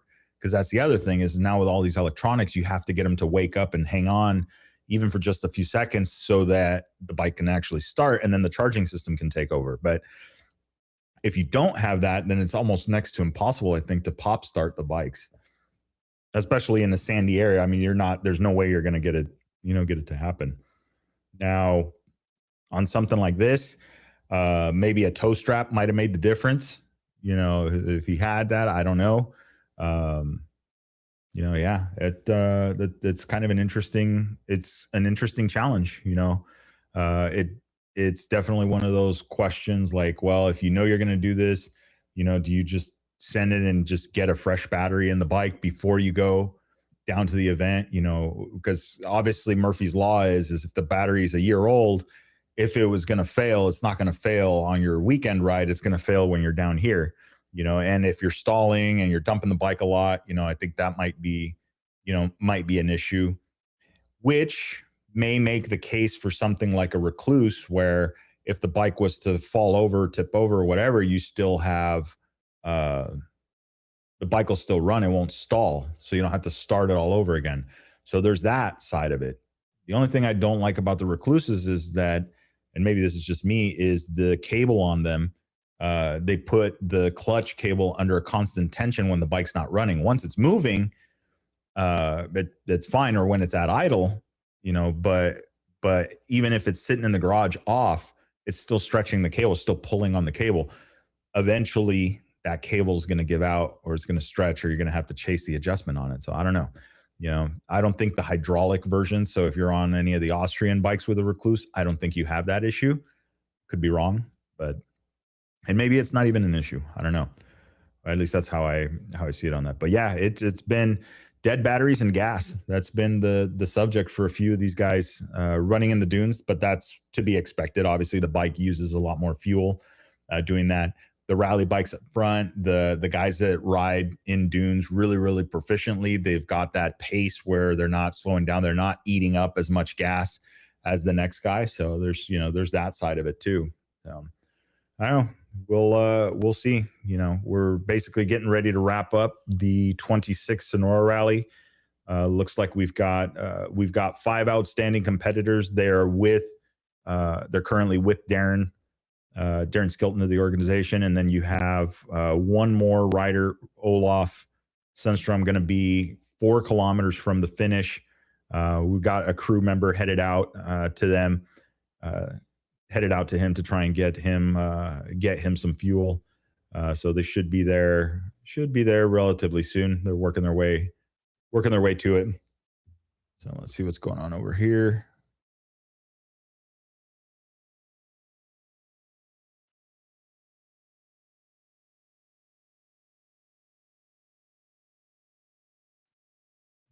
That was just before day 2.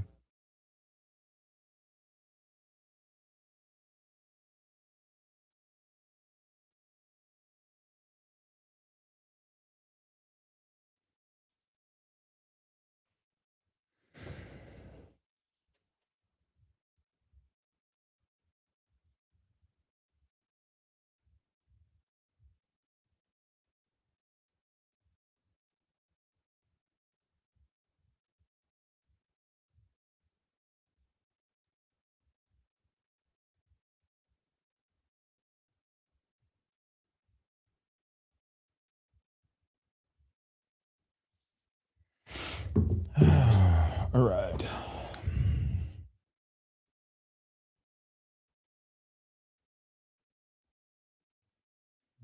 Got an update.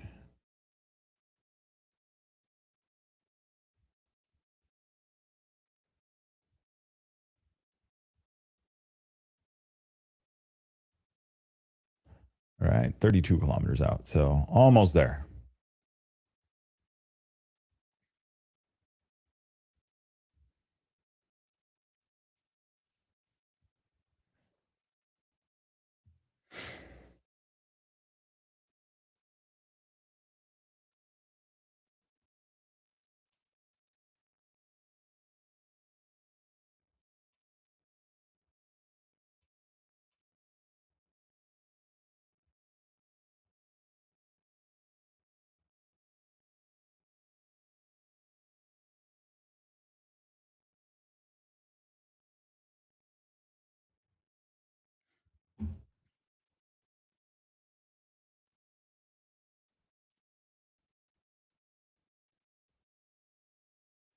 So let's see. I got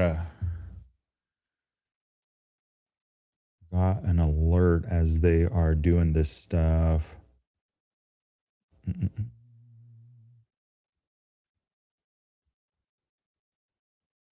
Moto overall informational as of just now.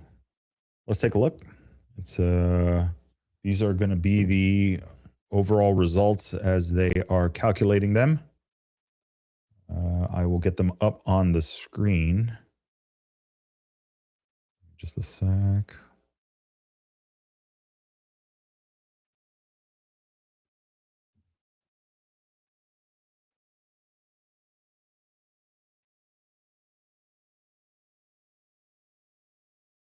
All right. So let's see here. Kieran Moran finishing up for 18:25, the 44-minute penalty time throughout the event. Kyle McCoy finishing up 19:06 with 5 minutes. Mike Johnson finishing up 19:11, 26 minutes. So that's the top 3. Matt Lieb finishing up 4th 20 hours, 30 minutes, and 22 seconds, 1920. Ryan Norino finishing up 5th, 30th, or 30 minutes in penalties, 20 hours, 48 minutes, and 31 seconds. So 4th in class and 5th overall is what it's looking like for Ryan Norino. And from what I can tell, winner of the Dakar Dreams prize. Let's see, we got Ryan Urano, CJ King, Adolfo Alonso, Armando Alonso, Ladis, Superville, Timur, and Rea. Yeah, Ryan Urano. Very well done. I am sure he's got to be happy about that one. That's awesome. So very well deserved. Alexis Rao, 6th. You have Armando Alonso, 7th. Josiah Skagen, 8th. Micah Smith, 9th. Michael Burns, 10th. Paul Mumford, 11th. You have Scott Thornton, going to be 12th. Adolfo Alonso, going to be 13th. Matt Witchker's going to be 14th. Olaf Sundstrom, 15th. So they're calculating. So it looks like basically from 7 on down, they're working probably on the 5th or on the last bit of results. So they'll have it figured out. Obviously, we've got Olaf still out on the course right now, and then guys are coming into the finish line, getting the results calculated. They have to return the rally comp before the process proceeds, because otherwise you end up having to try and chase down rally comps from all over the U.S. So, yeah, but not bad. That's what the motos are looking like. Very well done.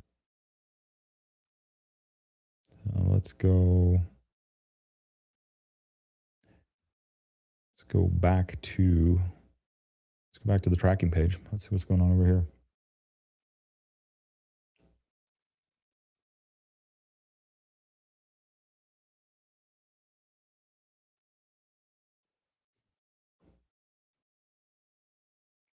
Oh man, yeah, coffee's not kicking in.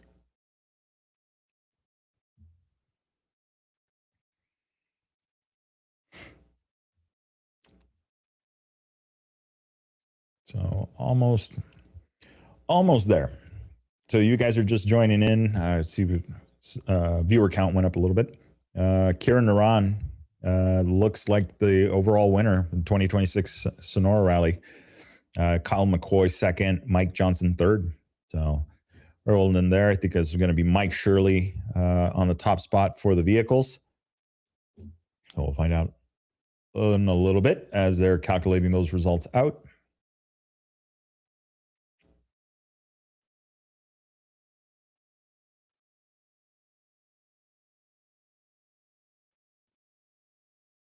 All right. Oh, man. Let's see here. It's going to be time for a nap. 30 kilometers out. Almost there. Almost there.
Wow. On Instagram while we're waiting for these guys to finish up, and reading here, Chuck Norris, the former martial arts champion of the 1980s, action film hero, apparently has passed away. Man, it's a bummer.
We got a. Let's see here. Oh, I know it's over here on the. Got a good picture here. Let's see here.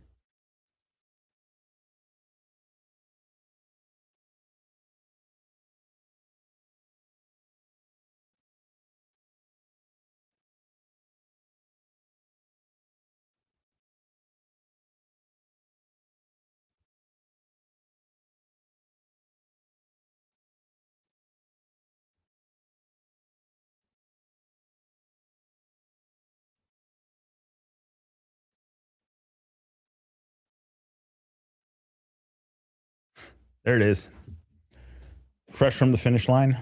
That's Ryan Nariño and dad Antonio Nariño. So this guy's been around and huge part of the community here in Rally Raid, Southern California, and North America. And these guys are kind of all over the place. He's traveled back and forth, gone to Saudi. I know they helped Mason Klein. They've helped. I mean, they've helped so many people. No, that's just, so really good family. It was really good to see that, and Ryan finishing it up 5-5, number 5, and I think finishing 5th, 4th overall in the Rally Pro category. So well done to him. It was a hard fought battle just to get to this point. This isn't the end of that story, but definitely it's been a few chapters just to get to this point. He's done really well, so glad to see that. My understanding is he is the winner of the Dakar Dreams Prize, so that is awesome to see that. Yeah, very, very well deserved. So.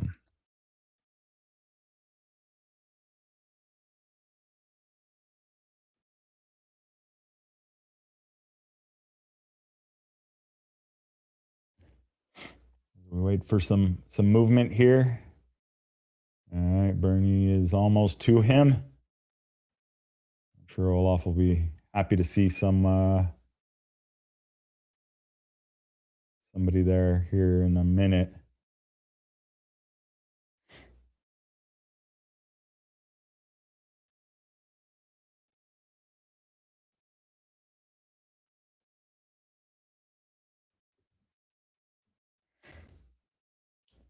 Let's see. So if that just updated, he's going to be about 15K out here by the time he gets this message.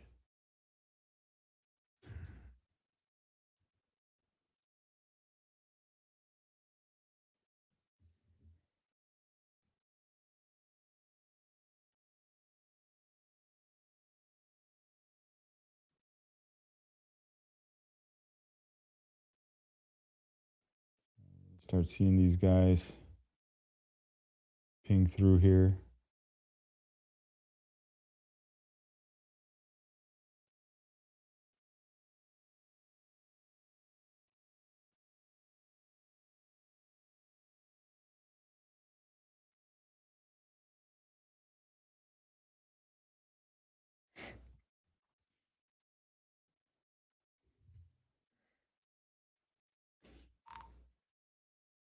Darren, go for ops.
Man, it has been slow going these last kilometers. It was tough fought just to even get to that point for these guys.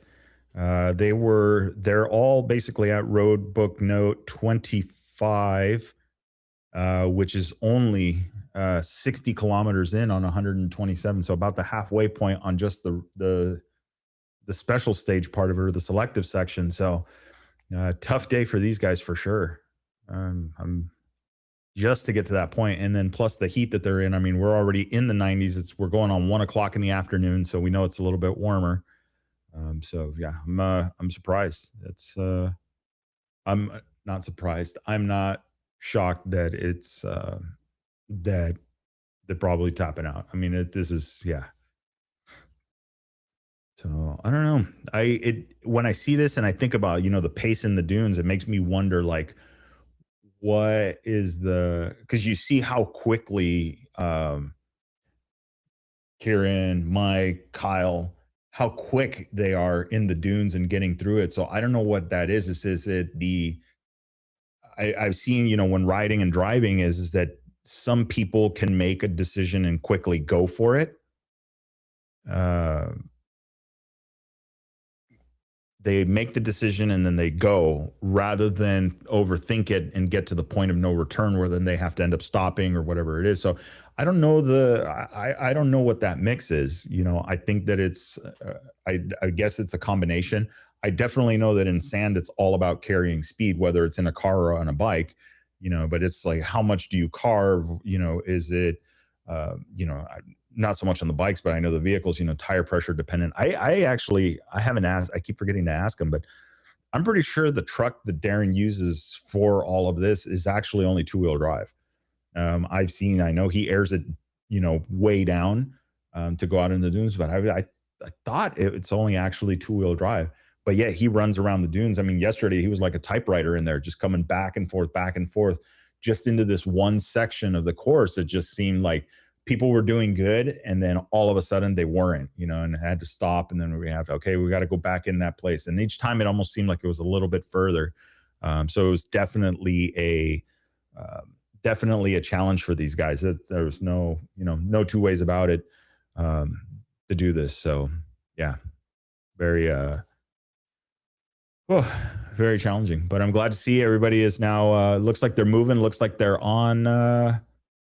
Getting onto that dune highway and starting to move down. So should start seeing some pings here shortly, and should start seeing these guys flying up that. Olaf, we should have, there we go. Got Bernie jumped off the road there. I'm pretty sure this is probably some kind of highway road. There we go. So he made it up the highway over that. He's making his way in, gonna find looks like gonna find the race course and then just zip on up to him there. So these roads I know are pretty fast. Out here it is. It's hard to see it, but there. So I mean he could have waited a little longer, jumped over, and then headed in. But nevertheless, I'm sure it'll be quick. Quick to get to him. Yeah, that road intersects. I wonder if it's some of these roads are marked and some of these roads are not. Yeah, see, there's a faint trail there, so that's going to take him. Basically, it's going to take him to where he needs to be. Yeah, so he's got that's 1 block, 2 blocks, and then come down and meet him.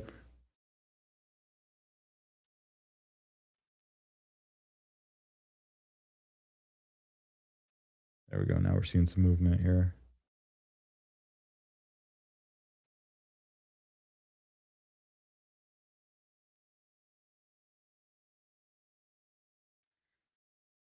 Oh, yeah, there it is. See, it's really hard to see some of these lines through the dunes. They get swept over. Depends on when the satellite image was.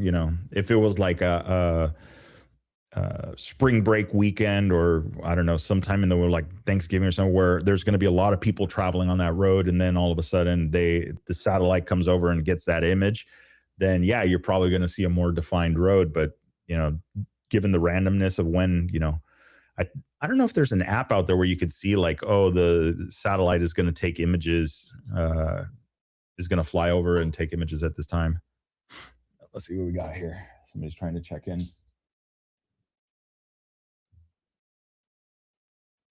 Go for ops.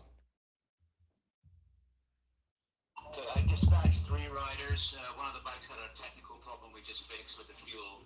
So 3 of them left to go to Kino. And when they get there, they need to open waypoint 36 after they validated Kino. And then they can ride to the finish on the road book.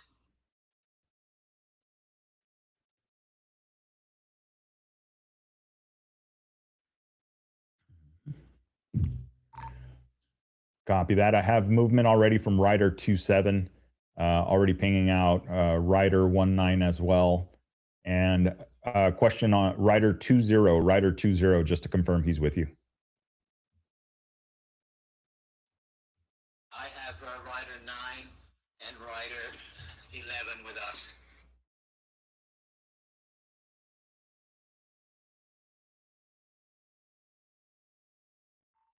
Copy. Has 20 showed up then with you?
That is correct. We have Bernie should be there with him momentarily to help him out.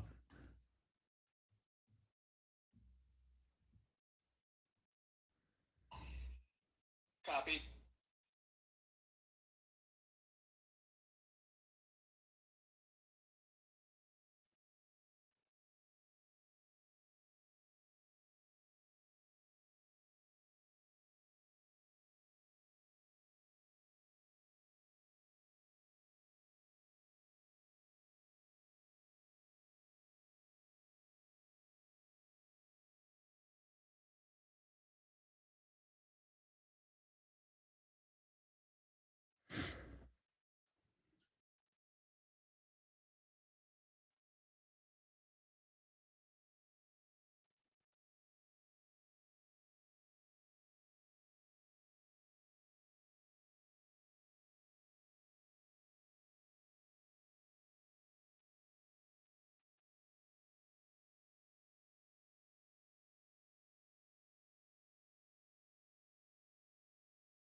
Man, it's always the last minutes. It's always the last. That's the like. Come on, let's go.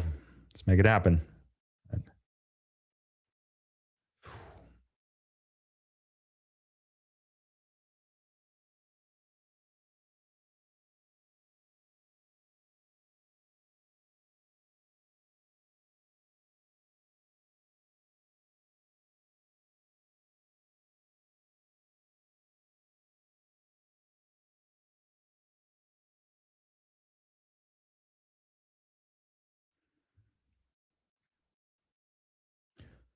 So hopefully we get confirmation soon. These guys are headed to the line. We'll find them.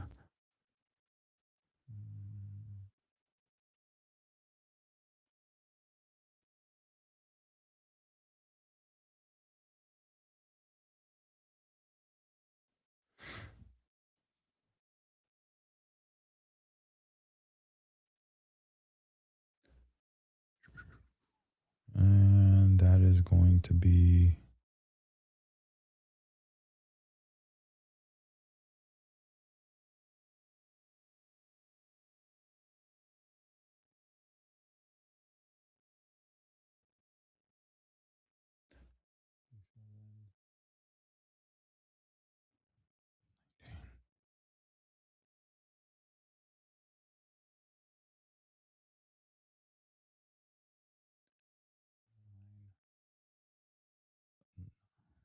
nine.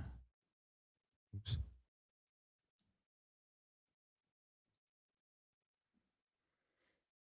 All right.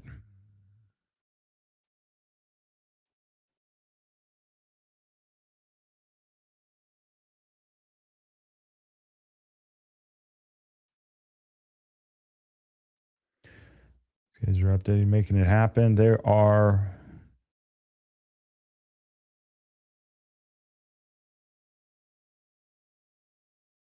so they'll go up, grab the oh, there it is. You can kind of see the trail. And it leads through there, and then it goes. There's the Kino Cross. Then it leaves there, but I don't know if they're gonna go up, like grab it, and then come around. So yeah, like which way they're gonna go.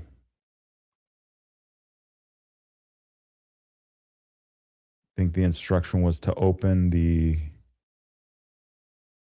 once they get there, open the waypoint, and it may shoot them back down this way and then out.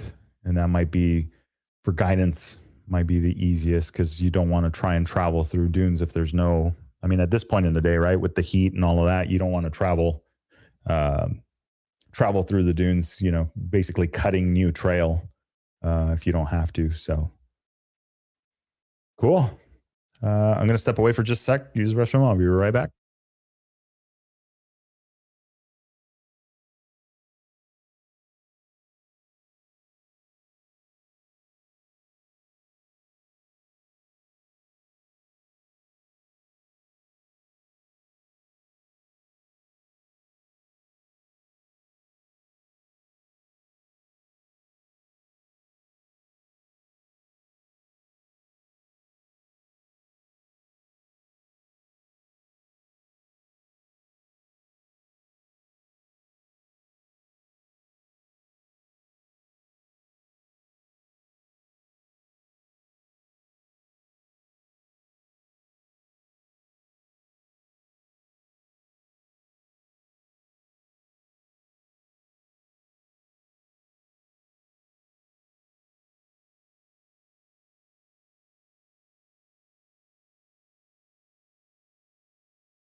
I completely forgot I had the mic muted.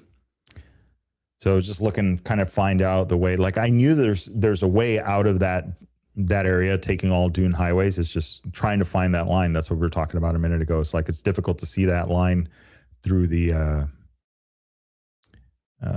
is difficult to see, like through the sand, with all the wind that's blown through or weather changes, blah, blah, blah. It doesn't make it easy to find the way out of there. So, but I mean, obviously on the ground, I'm sure they can see all of that, and it's not that big a deal for them. Let's take a look here.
Yeah. Go for Victor. I need a little help how I'm going to score these guys. So can you just make sure you've got the numbers of these 5 riders I'm with? Because I'm going to have to manually score them on some checkpoints because we activated the auto skip on the dune highway.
Dogs and their attention.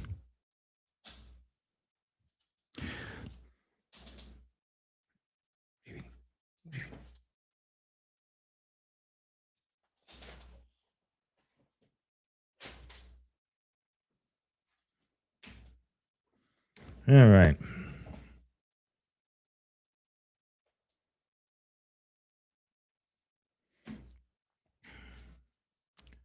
See, we're getting to the. So I think I've learned on this that there's something to do with it getting the feed getting over 6 hours and there being some kind of issue with this platform that doesn't like going over 6 hours for some reason. So we got about 40 minutes left. Looks like the guys are all piling up at Kino Cross, as you can see right there at the top of the map with the little icon.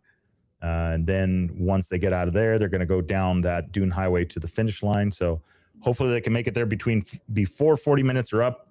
I'm going to watch them all the way to the end, but if I have to, I'll cut the feed short because to lose all of this time once again would suck. So, but yeah, we'll probably be switching platforms and doing some more stuff. But I think this was, I liked it. I think we should do more of this. So we only got a few weeks a year, but we could do more different live streams. This may actually be easier for doing things like making road books and other instructional stuff. I think would work really well. So we'll probably be doing more of that in the future. But if you guys got ideas, let's talk them out. Let's get stuff going. I think we'll get the sport to grow a little more here in North America. Now that we've got some really fast guys all over the place, competing both here in North America. Right now, the Portugal rally going off.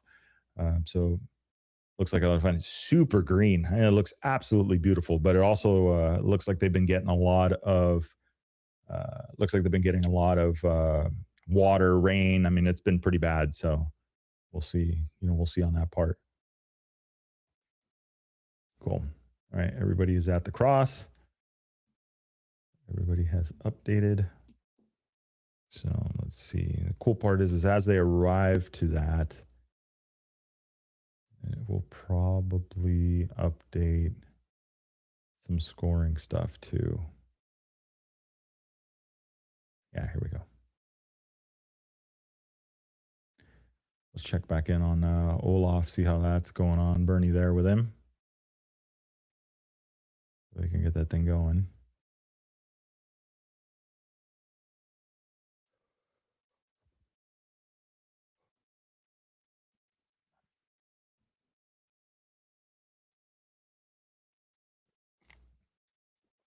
Man.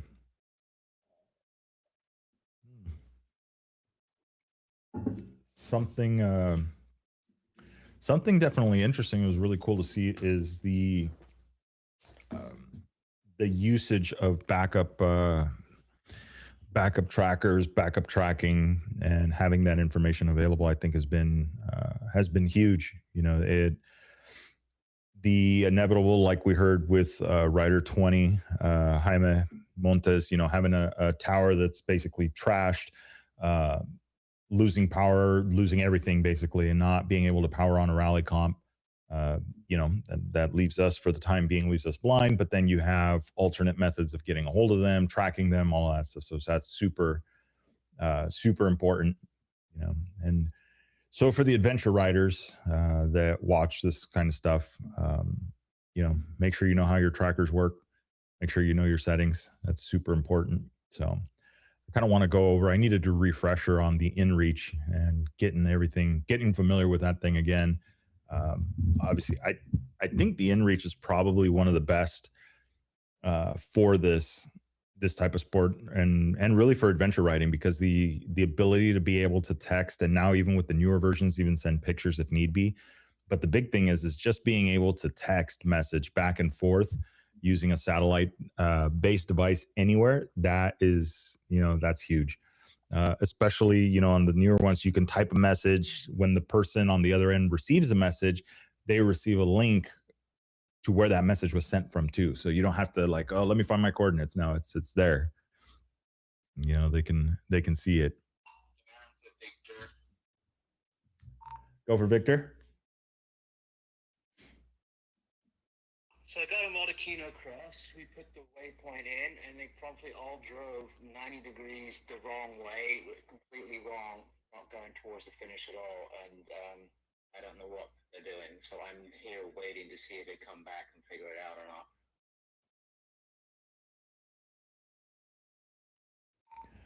Understood. Okay, I'm waiting for pings. I see you guys all together there at the cross, so I'll see the direction they grab.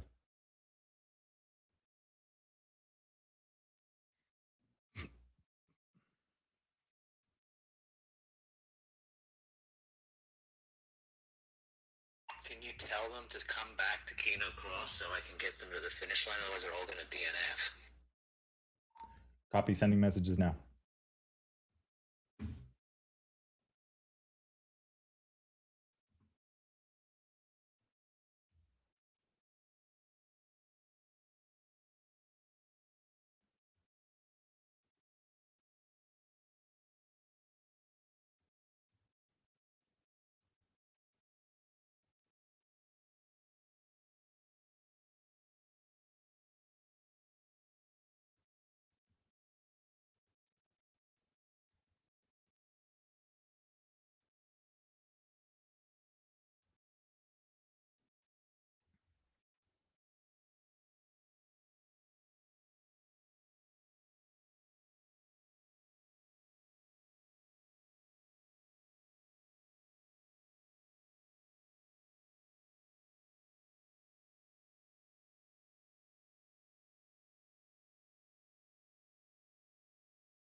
Victor from Munoz.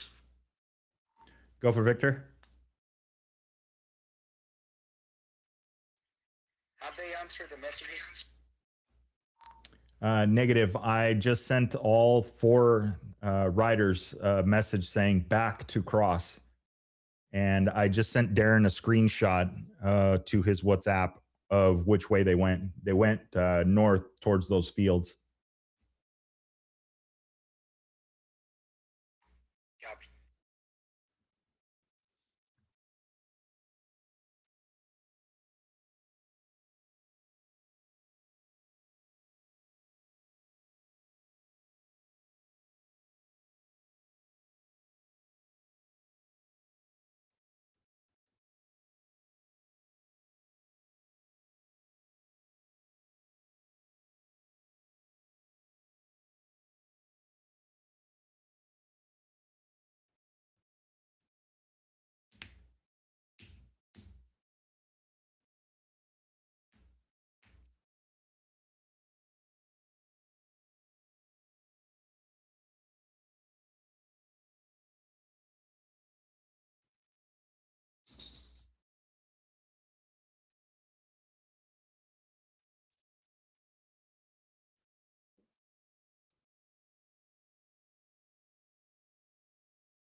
All right, crisis averted.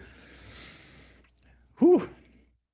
Long day, 2026 Sonora rally. I think we're getting ready to get this thing finished up here. They should be at the line here shortly.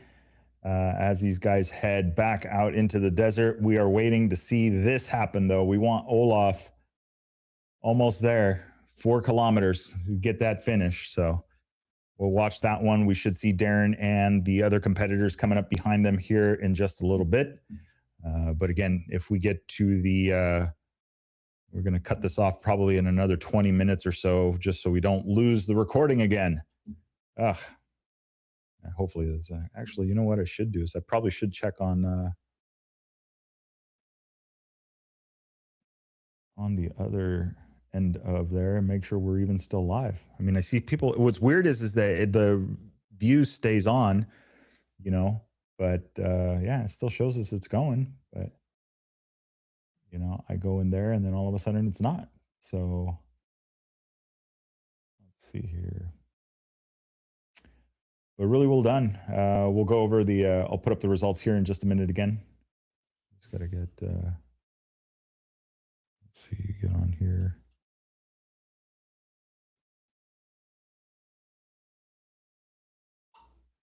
Ask calling ops. Go for ops.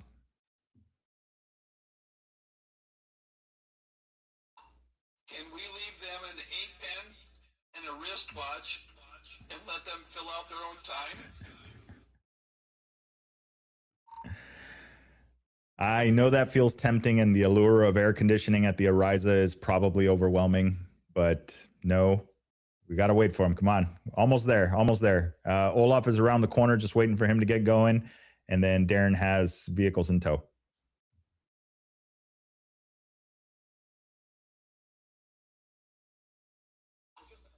Copy, it's no problem. We have Sombra and Muchasawa.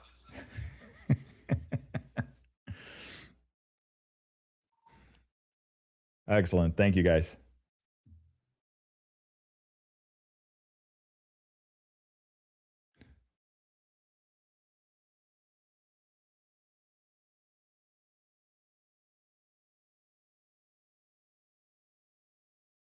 Okay, there we go.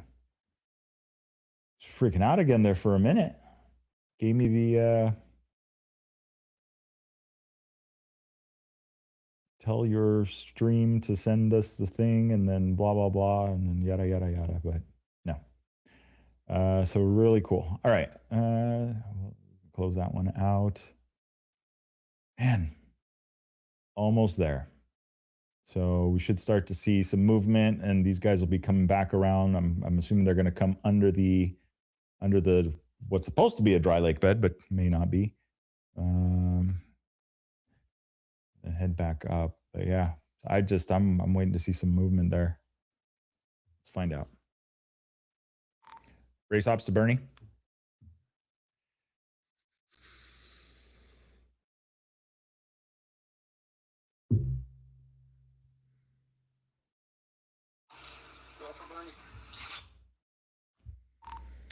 Hey, Bernie, just looking for a status.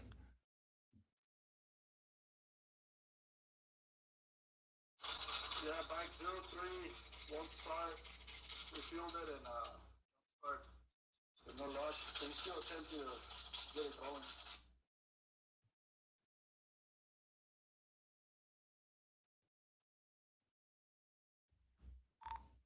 Understood. Oh, man. So what could it be? We're going to load it up and take it over to the finish.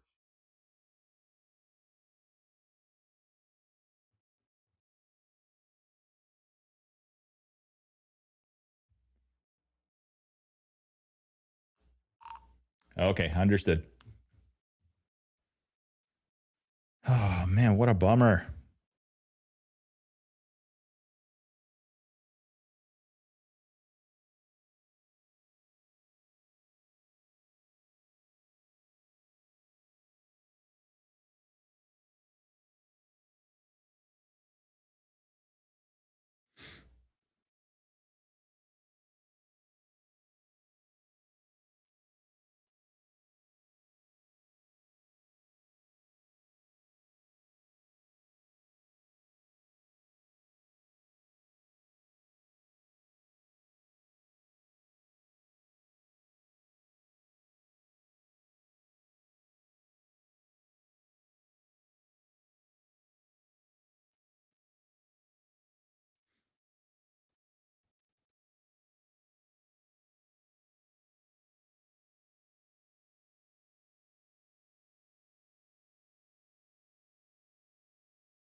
All right, let's see.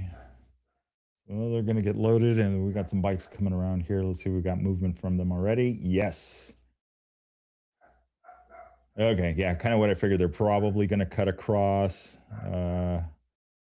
come down to that waypoint, which they are 8K away, and then come back up straight to the finish line as fast as it'll go. Oh, very nice.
All right, so those look like pretty good grids. We should see them move here pretty quickly. Do some zigzag stuff there, and then make it into the finish line. So that roughly looks like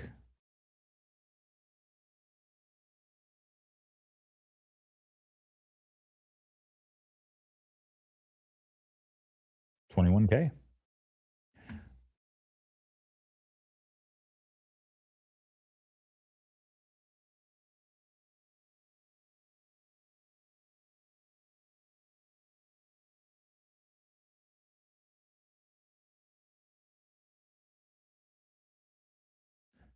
Oh man.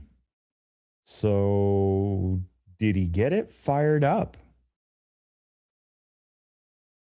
That's gonna be the question. I mean, he's we just got a ping from let's see.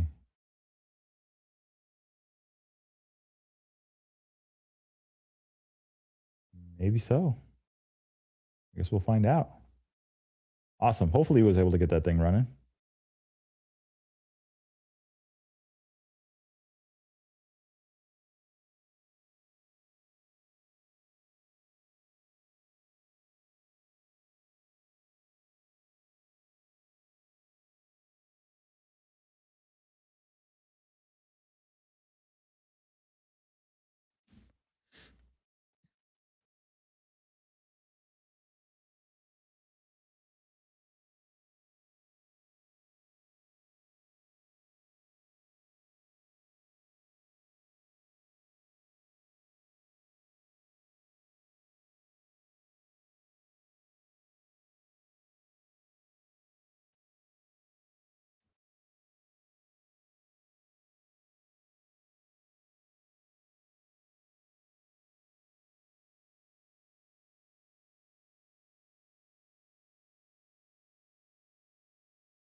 I don't know. 7 minutes. That's yeah.